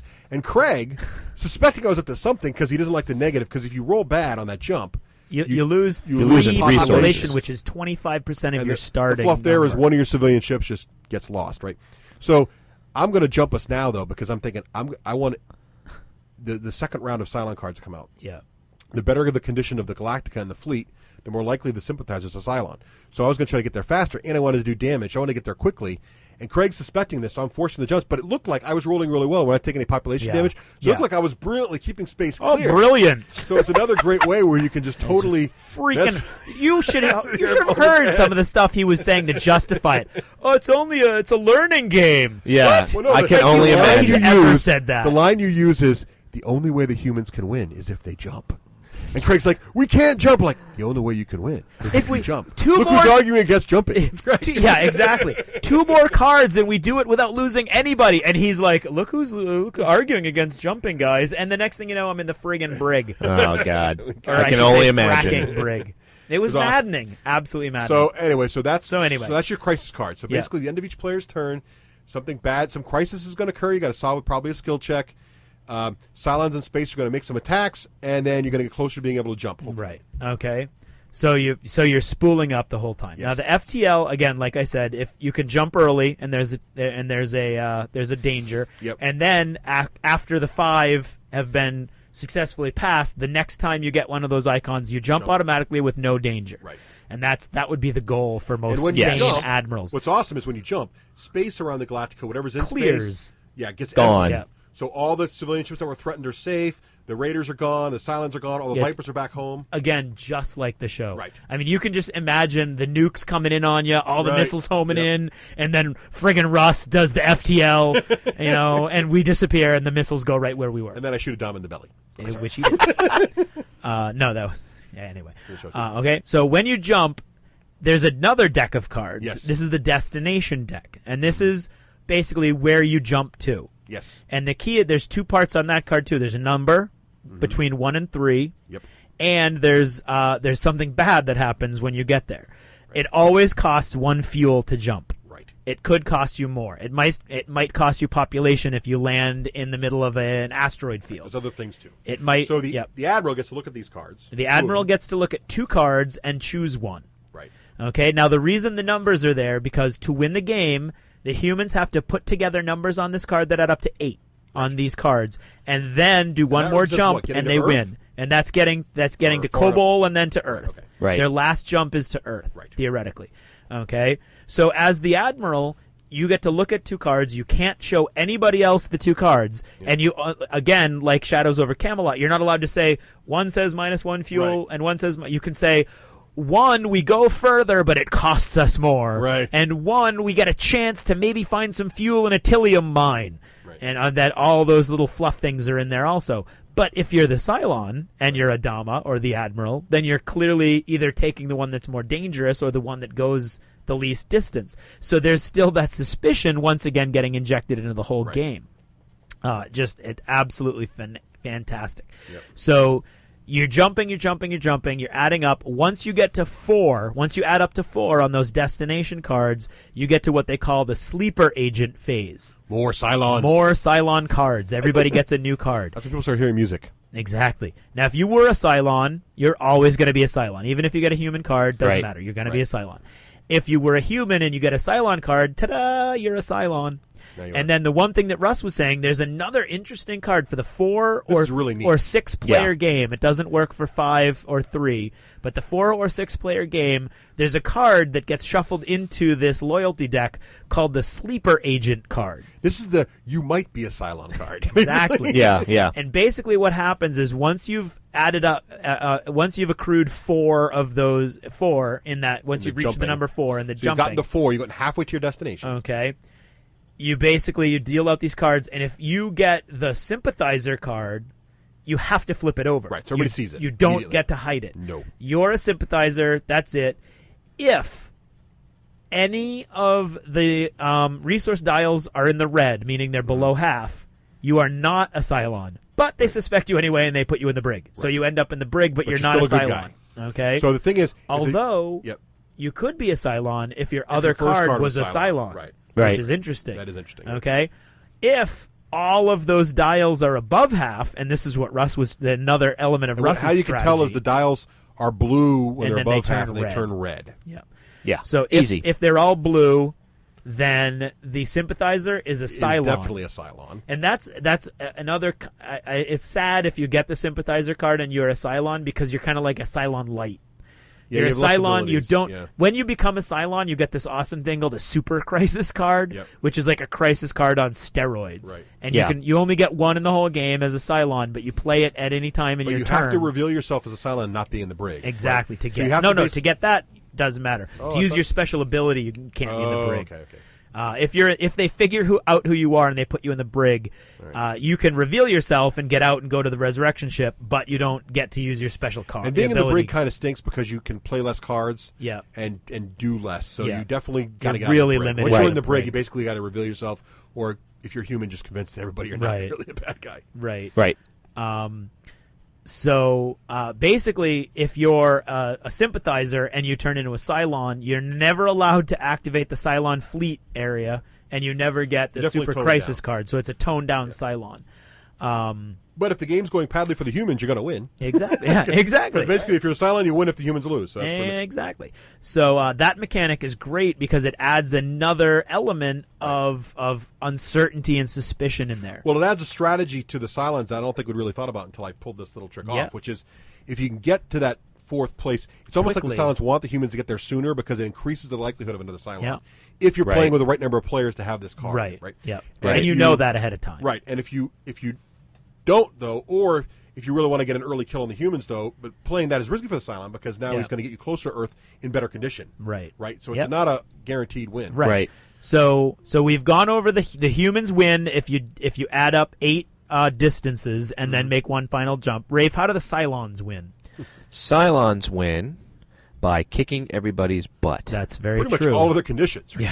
Yeah. Anything else, and the Cylons win. And my favorite part when you were talking about the crisis card is the it's really the oh bleep button when the humans, when you reveal yourself, they know that big crisis card is coming because it really puts the heat Yeah, on the it's really on the bad. It's called the humans. destruction card, right? So no, it's called the Super Crisis card. Super Crisis. yeah, Super Crisis. So the Cylons can win when all of your different food, your gas, your fuel, your population Yep. is in the red. Any of those go to 0. They go to 0. Any one of Any those. one, yep. One of those go to 0. Yep. And again, your super crisis card can Can totally mess- there's start a bunch messing of with Super that. Crisis cards, and they all do bad things. Yep. Really bad thing. And you have a lot of powers when you jump up to that resurrection Yep. ship to do that. Yep.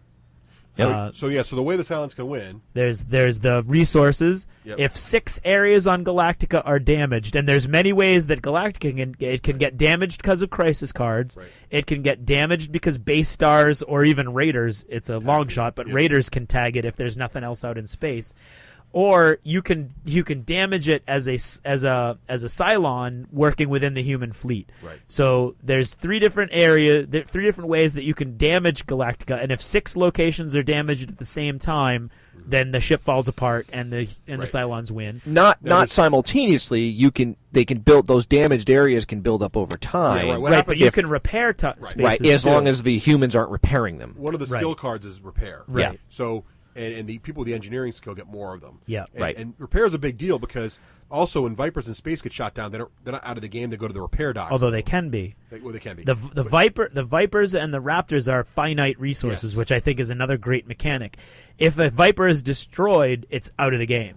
If it's damaged, it's only destroyed on an 8, A natural on a eight, D8, a right. natural 8. However, on a 5, 6, or 7, it's damaged, it goes damaged, to and you damage can't bin. use it till somebody repairs it. Right. So you got to have people working with the blue cards, which is the engineering deck, watching for repairs and repairing the ship. That's one of the things you're watching out for. So much like Shadows over Camelot, with those different things going on, you got the Picts and the Saxons attacking and all those other things going on. In this game too, you've got ships that are getting damaged.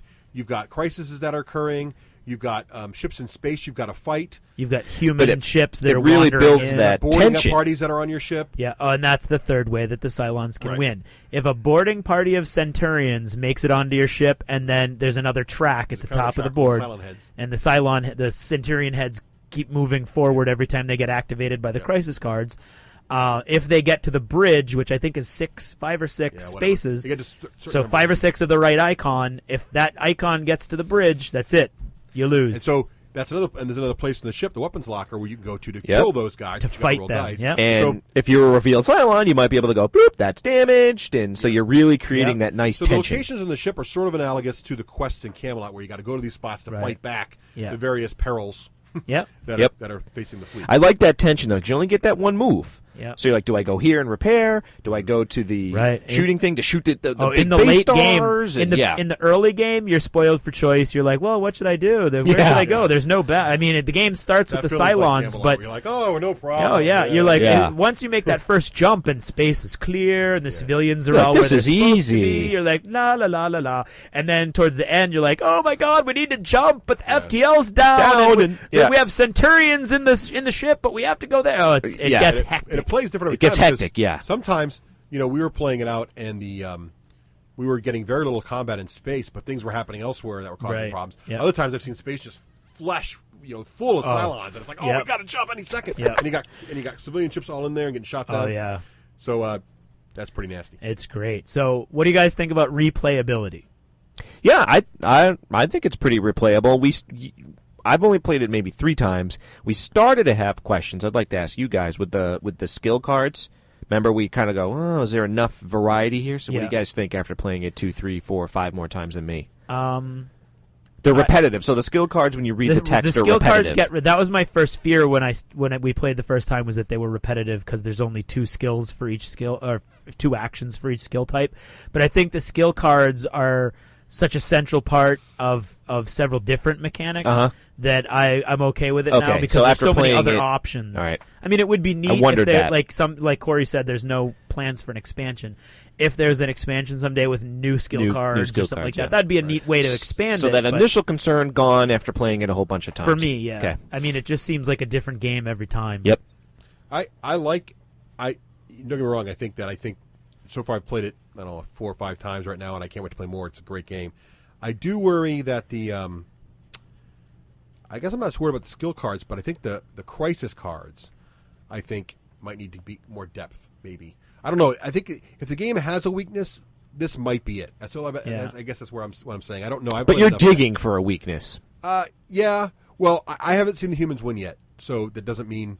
But that would hurt replayability, right? If the same side always won, that would kill Axis and Allies for me. The first version, because you could always predict who's going to win. Right. I think if that is the case, if it's slanted. What is in Risk? Like once the person has Africa or something? What was the? Well, Risk never had the. I just want Axis to and Allies anyway. had a problem for me. But anyway, long story short. Yeah. But that's my only. I think the only weakness in the game that I can see is that. But I wouldn't discount the game in any way because of it. I think it's got a lot of value for the money, especially at the price. And Craig did see the humans win. I did, Yeah, I was a Cylon. Yeah. So I was frustrated. So basically, whichever side Craig's on. Yeah, exactly. Which is pretty Maybe much he's what really we a know Cylon. from the start. Right, I mean, right, we've known that a long time. What about the atmosphere? What do you guys think about how the game recreates the atmosphere from not of the show, right. but in general? What kind of atmosphere? Like for Russ, does it capture the atmosphere of the game of the show? And for Rafe, what kind of atmosphere is it for you, who is coming from outside of the show? I like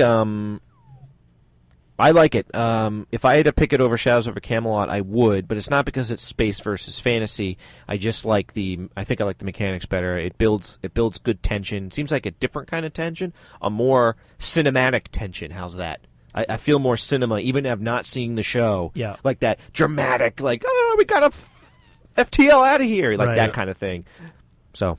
Yeah, I would agree. Yeah, I like it a lot. I think it does capture the show flawlessly. Yeah. I think what really is, what nails the show for me is not so much the big picture, although the big picture is awesome, but all the little things.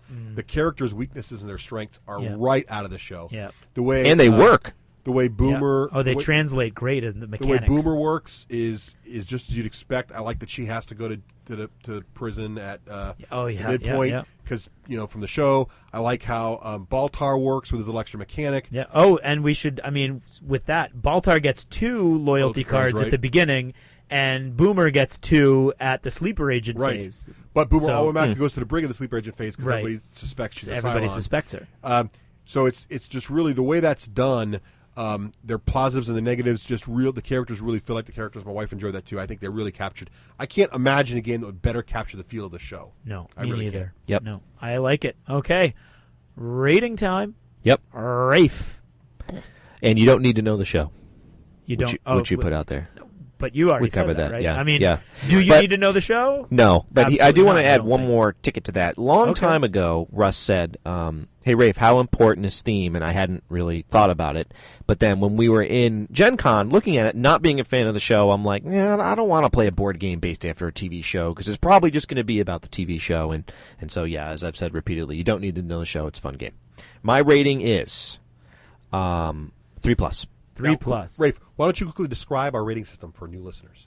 Oh, boy. I'm like carbohydrate deprived. If only he had a pizza now. He'd be able this to would be so much explain it easier. Okay. The sooner you rate We this, the sooner you use get a pizza. the D6 roll of a die, with the lower number being better, and an extra little sauce on the pizza, if you would be if we choose a low number of a D6 die with a reroll. That number is the number you need to roll to enjoy the game. That's lower right. is better. Yes.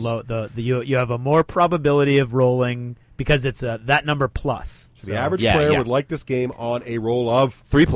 3+. Russ? I'm going to give it a. I want to go down to 2, but I'm going to call it a 3+. And I think the reason I'm going to give it a. And I want to also talk about Shadows quickly here. Yeah. Comparing the It two wouldn't games, be. It wouldn't be a calculation of your reroll without a nice little Give it a discussion. long explanation. But Shadows, I think. Here's the thing. I like the build-up of Battlestar. Yes. I think Shadows might be a little stronger on replayability. Oh, interesting. How come? I think it has to do with how the cards play and the options the players have. Okay. I feel like the characters are very pigeonhole's the wrong word, but the characters have very strong roles in Battlestar.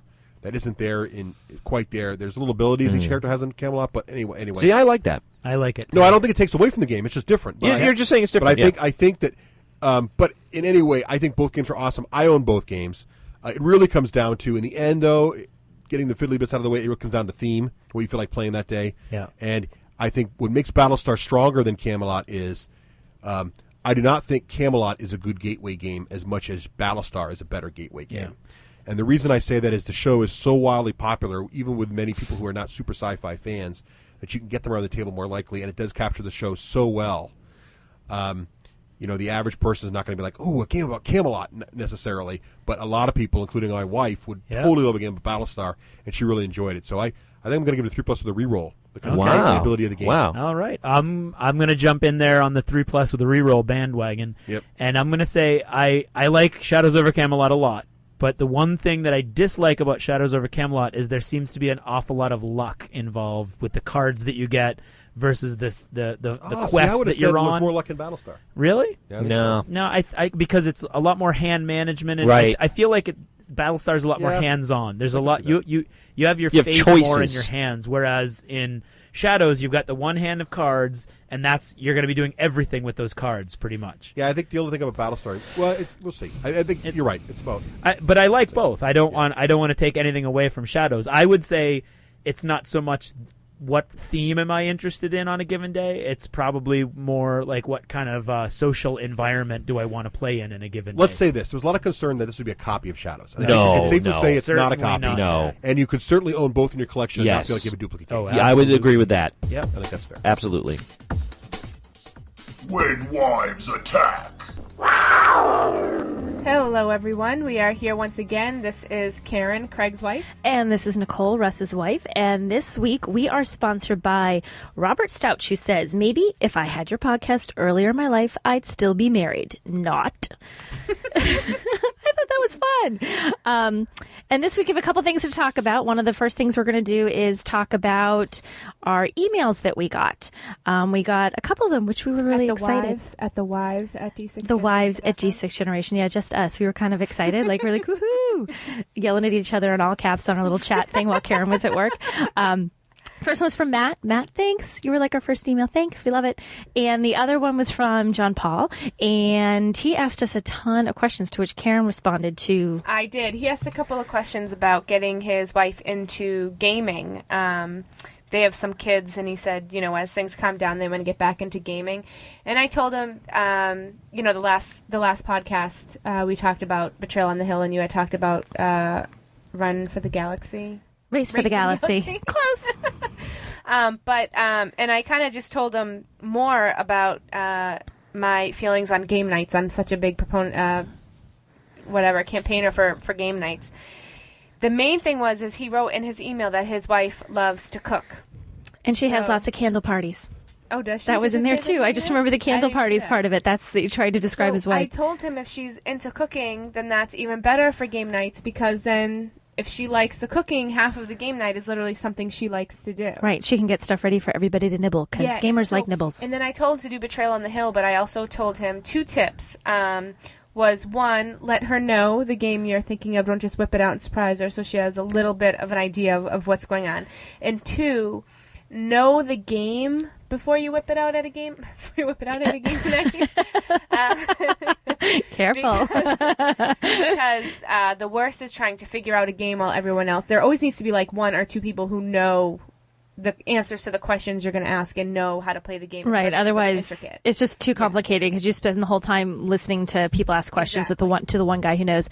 And the thing that I hadn't sent this to him, but the other thing is, like, depending on how game averse she is, or how nervous you are about her wanting to play games, pull out something that's just ridiculously basic and that everyone plays, even normal people. Like, have her play cards like a card game, like break out a 52 card deck and play Hearts or something. Because I used to play it all the time when Russ and I were first married, and with his brother and his brother's wife. And that's just kind of a fun game. Everybody plays cards. There's no stigma to cards. That could kind of get the ball rolling and then go from there. Yeah, and then if you get her playing cards for a while, a great gateway from cards would be a game called Sequence. Do you remember Sequence? Oh, I remember that one. Because it's a card game, but it has a board and it's kind of like a bingo, but it's pretty fun and you can get competitive with. You can block people and stuff like that, but it's totally played with a regular deck of cards. And you know what I like that you don't like? I know you don't like, because we all scream and yell when we play it, is Milborn. Yes, but that I don't like that. But game. Because I understand everybody else in the world thinks it's a great game. It's so fun. I have a copy that is like older than I am. I think it was my mom's from like 1963 or something. It's covered with really dust, simple. and you get to yell a lot words in French that you and your friends can mispronounce in it. So that's kind of fun. I like that game. Not block people, but you can give them flat tires and smash up their cars. I think that's a fun game night. Just a easy game to play around, and it's like cards too. Craig is actually hilarious in that, because Craig, being the actor type, is not afraid to yell at the top of his lungs, "Couperet!" like, and all these different things. I just have visions of Craig yelling that at a game night. He gets very excited. He does.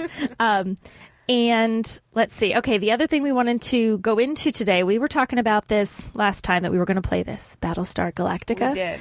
We did, and the guys talked about it. But what's funny is, well, first of all, they recorded a night before us. I don't know, does this come through on the mic?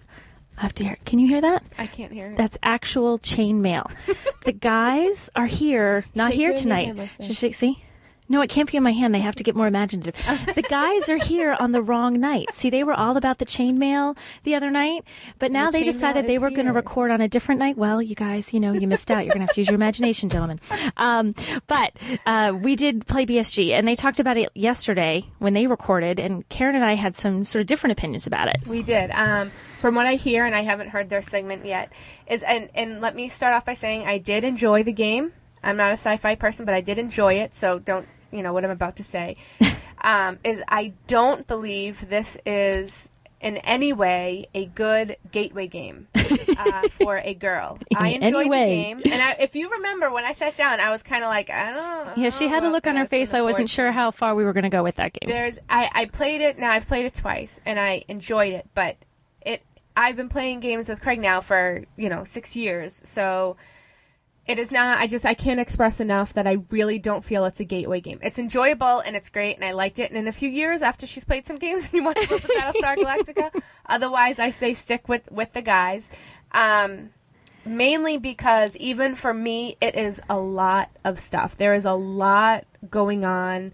Different parts of the board, different cards for different things. Well, yeah, and it was funny because I was watching Karen as we were playing because the guys were just saying things like, "Oh, that's a viper, that's this, that's that," and I can see Karen looking like, "You just told me it was a tomato. I don't know what you're saying." And I was like, "Are these the good planes or are these bad planes?" Good guys or bad guys? What are we? I don't understand. And they were just assuming that she would get all this lingo. So it was sort of, I guess, a lesson in if you have a game that has a lot of lingo, you at least have to give enough info so the lingo makes a little bit of sense to people who don't know it. What it does have that I like is always the trader aspect. I found out that I like the co-op games and I love the trader aspect. Yeah, you were all of over it. that, which was really funny. Yes, I was.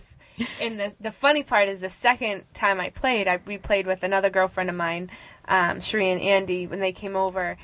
And Craig was a Cylon.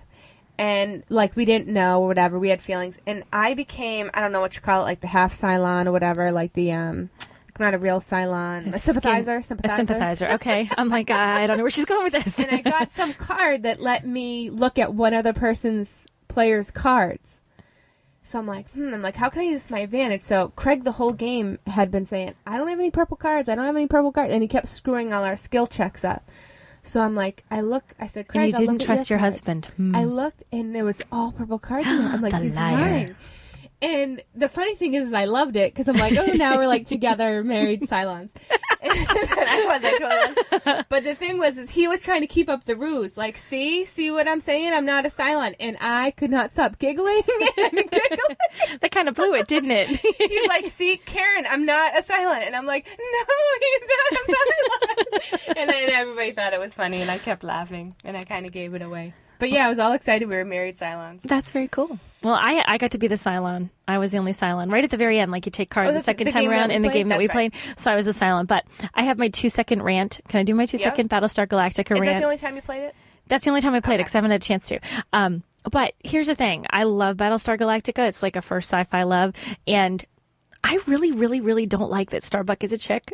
Karen probably doesn't even care. No, I don't even know who Starbuck is. She doesn't even know who Starbuck is. For all of you who know who Starbuck is, and for the small number of women that we have listening, I really think Starbuck should have been a guy. I want to get little tokens. Like, you know how they have little cards that have the pictures with, like, the girl that plays her, Katie Sackhoff, who, fine, Katie, whatever. I want Dirk Benedict, the original Starbuck, on that, or some guy. I mean, so it's a guy in the show. It's a guy. It's a guy in the original one back when we were like 6 years old, and he was really cute. And instead we got Katie, and then I thought about it, and I'm like, there's like a million hottie chicks in this universe. Like Katie Sackhoff's the hottie, and there's a Cylon hottie, and there's all these. But like for guys, we've got Dean Stockwell. Do you know who Dean Stockwell is, Karen? He's the guy from Quantum Leap that was the guy with the little computer all the time. Idea. Totally dorky guy. We don't have any, like, we've got like 2 guys, and they have this whole host of girls. So I want to make little like stickers to put over mine that look like the old cool Starbuck from back when. On top of that, you just reminded me of something when we were playing. I was playing with my girlfriend. Another reason why I don't think it's a good gateway game is, now this girl, Sheree, if she's out there listening, hey Sheree. Hey Sheree. She loves games. Like, we play games with her all the time. She doesn't, she saw the box and was like, it's a show. Like, it was just kind of like, the game's Didn't had a show. Like, and that's kind of how, especially when you guys first pulled out the box and I saw the pieces with, like, the people's heads, I'm like, you know what I mean? I'm like, this is based on a show. And we're all thinking it's so cool because we're like, oh, cool, it's actually him in his pilot's uniform, and look at that. And I'm like, this is like a show. So if she's not a sci-fi person and she doesn't watch the show, and you run in, think of how corny that, like, if I ever ran in with, like, America's Next Top Model game. With all sorts of models? Well, that might be a bad one, because depending on how the models were depicted, they'd be like, hey, this is a cool game. Right? Look at these scantily clad women. Even a Sex and the City game. He'd be like, well, I'm not Sex and the City game. And I see that game all the time, and I want to buy it. There really is one? I thought you were making that up. No, there's a game. There's a Cherry Sex and Should we review that? No, I don't think so. But think about if your girl brought home some TV show that she likes. You know what I mean? And it's you're trying to get her to play your first game, and you walk in, it's like a TV show. I don't know. It's a good game. It's just not a good gateway game, in my opinion. I agree. I think the guys thought it was. It was a fun game to play, but not a good first time to break out. And the one thing I hate about it, this is the one thing I violently hate about it, is the little cards. I hate them. Oh, that was a peeve for me too. Did they even mention the little? I forget what they're called. Cards. The ones that are the colors on them. And they're tiny, and you can't even hold them like regular cards. Right. They're like they look like they're cards to go with like your daughter's like Candyland game set, because they're designed for a 4-year-old. They're small little teeny cards. You're trying to look through them, and it's just. And it's like, we need this card, and I have to read every single card. It's like tiny. So you want cards for human hands that grown adult normal human hands, not like Cylon hands or something. Just human hands to hold these cards. Yeah, that was a complaint for me too. And I have to say that, as in any game, the first half was kind of, it's almost like Betrayal, you haven't played Betrayal yet, where that first half is kind of boring because you're like playing for the second half, you're waiting for the second to see what happens. So I think I would enjoy it. Well, it was hard. We got swamped with ships in that first half. It was just like blow you up, blow you up, blow you up, blow you up, and you were like. The second time I did enjoy it more because at least I understood it a little bit more because I knew what to expect. But if I can give a big thumbs up to Cutthroat Cavern. Fantastic. You like that? I haven't played that.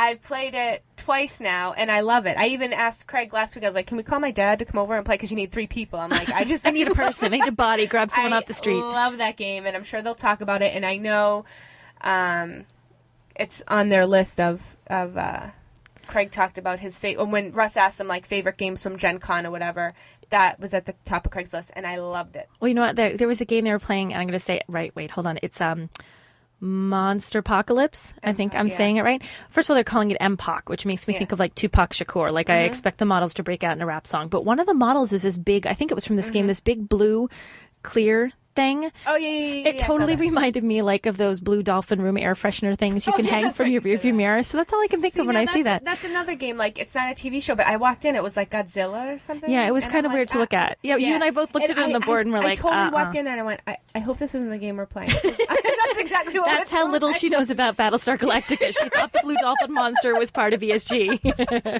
Very true, very true. But all in all, I say it's a good game. Just not a game, if I can say that again.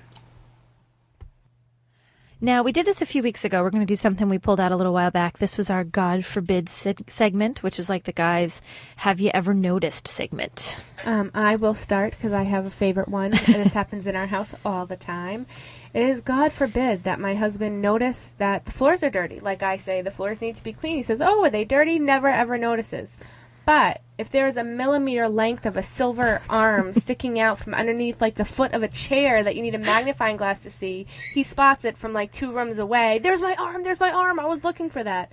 But dirt all over the floor? Nothing. Yeah, you could dump like a whole truck on the floor. He'd be oblivious, but don't lose that or arm. A sword that like has no even shape to it. It's the tip of the sword. It's the tip of the sword. I can't tell the difference between the little metal bits that you throw away and the. I can't either. And they can say like, no, that's not a throwaway bit. That's an important thing that I filed down to the exact shape to conform to a hand. My guy has. My God forbid is, God forbid, you drive, say, 25 minutes out of your way to check out a new craft store or some new store that you really like, but he will drive across several time zones, or better yet, maybe get in a plane and fly there. I don't know who might do that. Just to get it, and it might not even be for something big. It could be just for like one limited edition model that, like, say the regular guy, he stands with both of his arms up in the air. The limited edition guy, one finger is pointing out to the side. That makes him a limited edition. They will go halfway across the country to get that. Drive 2 hours. Absolutely. Like 25 minutes to a restaurant. Oh my God. Oh, it's so far. I wanted to go home. I need to find that arm that's stuck under the table leg. So that is all that we have for you this week, everyone. And remember, you can email us at thewives@the d6generation.com. Anything you want, topics, questions, just telling us how great we are. We like those. We love those. They're our favorite. And then you'll definitely get mentioned. Absolutely. See you next time. Bye.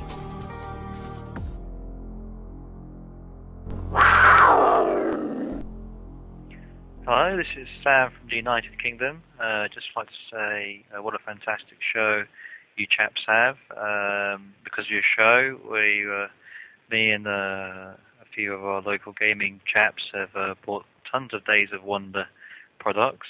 We also have got into Hordes and now getting into War Machine. So thank you for expanding our gaming life, so to speak, and keep up the good work. Cheers. And Brimstone says hi. Thanks for those kind words, Sam. If you'd like to leave us a voicemail with comments or questions, head on over to thed6generation.com for our phone number and Skype address. Thanks.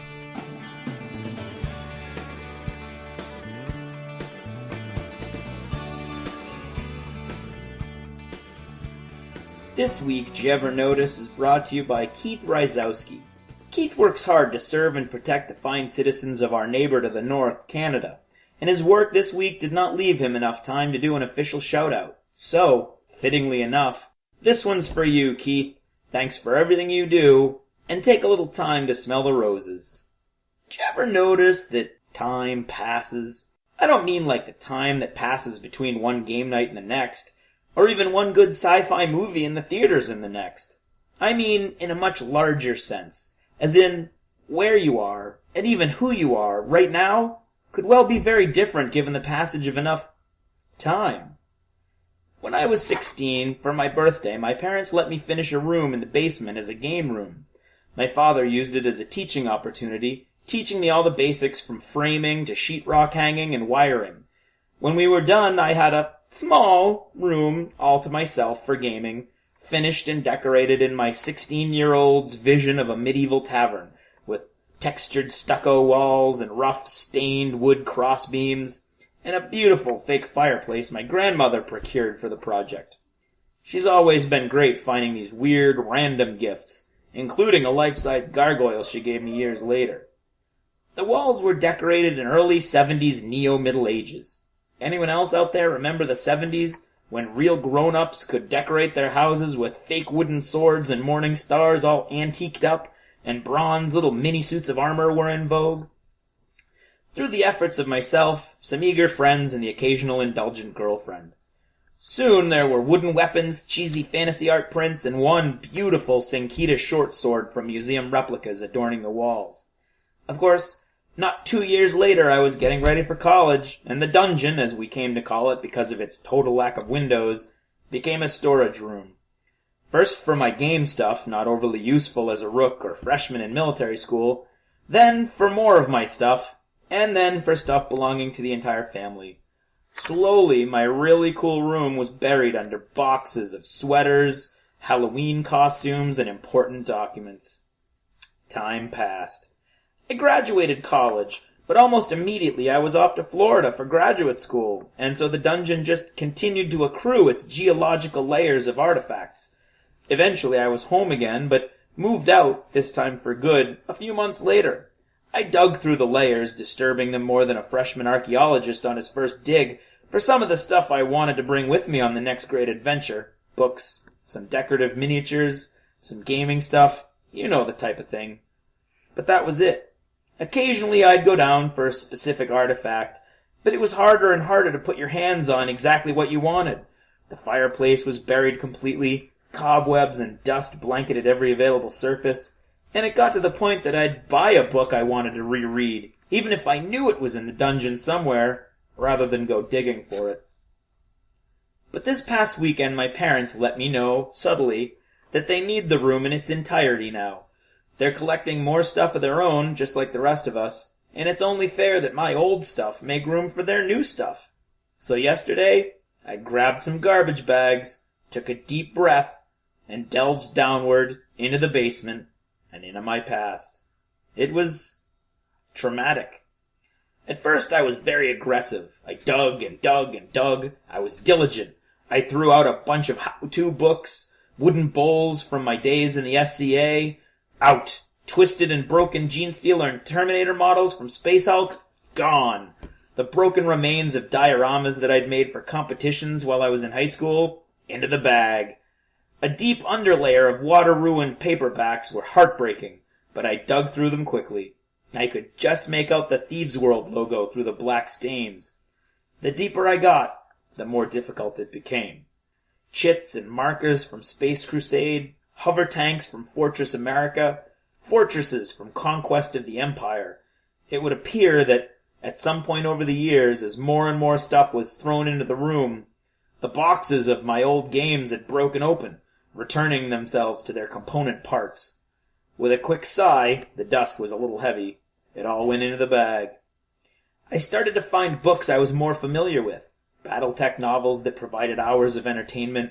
Novels I knew I'd never be able to go down to Borders and pick up now, except maybe by special order.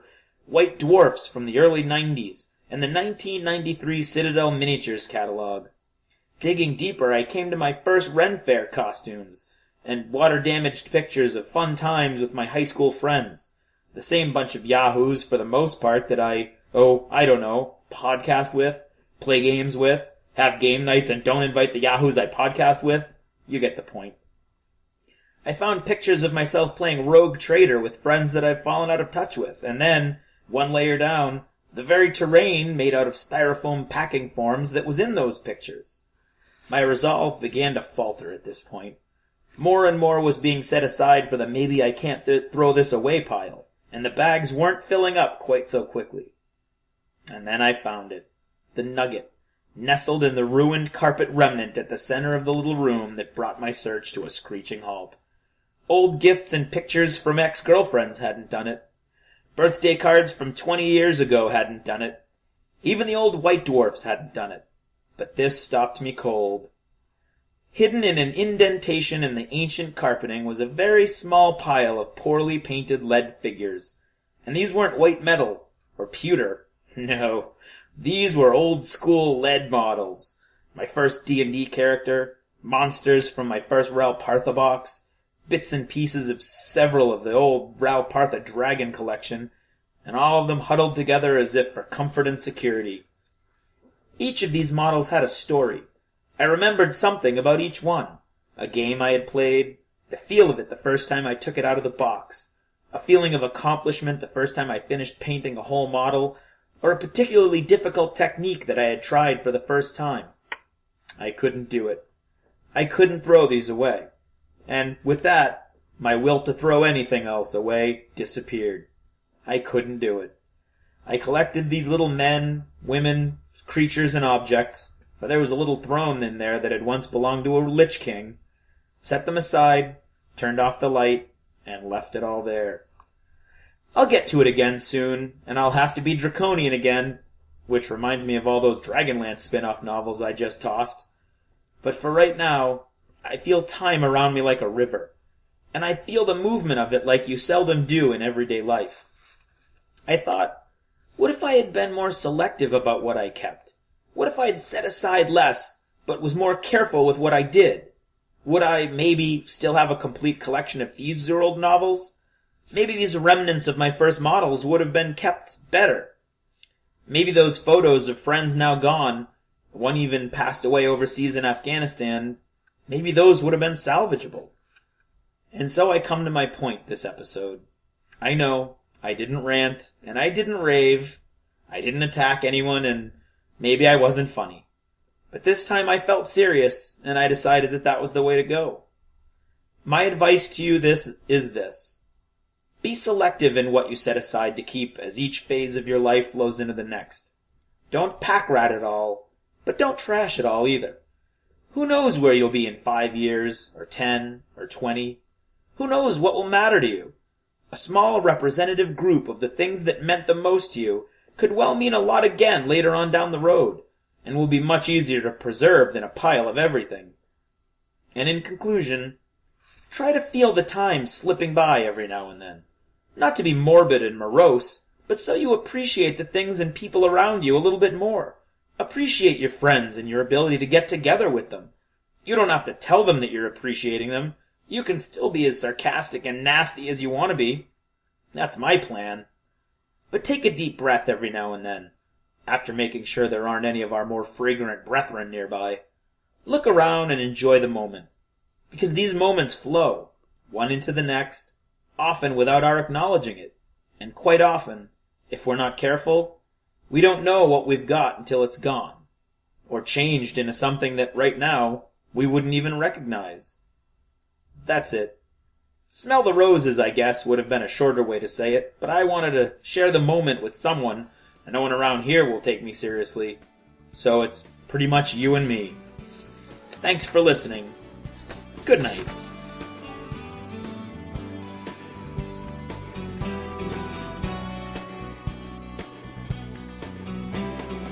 Achievement unlocked!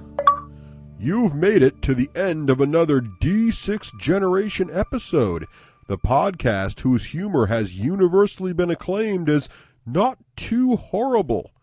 Please let us know what you thought of the show by either emailing us at info@the d6generation.com or by posting in our official D6G episode thread at the top of the DACA Discussions Forum on DACADACA.com.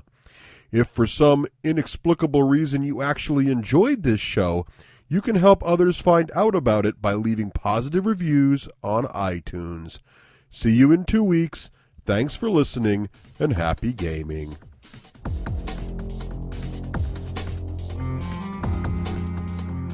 The theme from When Wives Attack comes from the soundtrack of The Last Night on Earth, the zombie game, courtesy of Flying Frog Productions, and is a composition of Mary Beth Magalanes.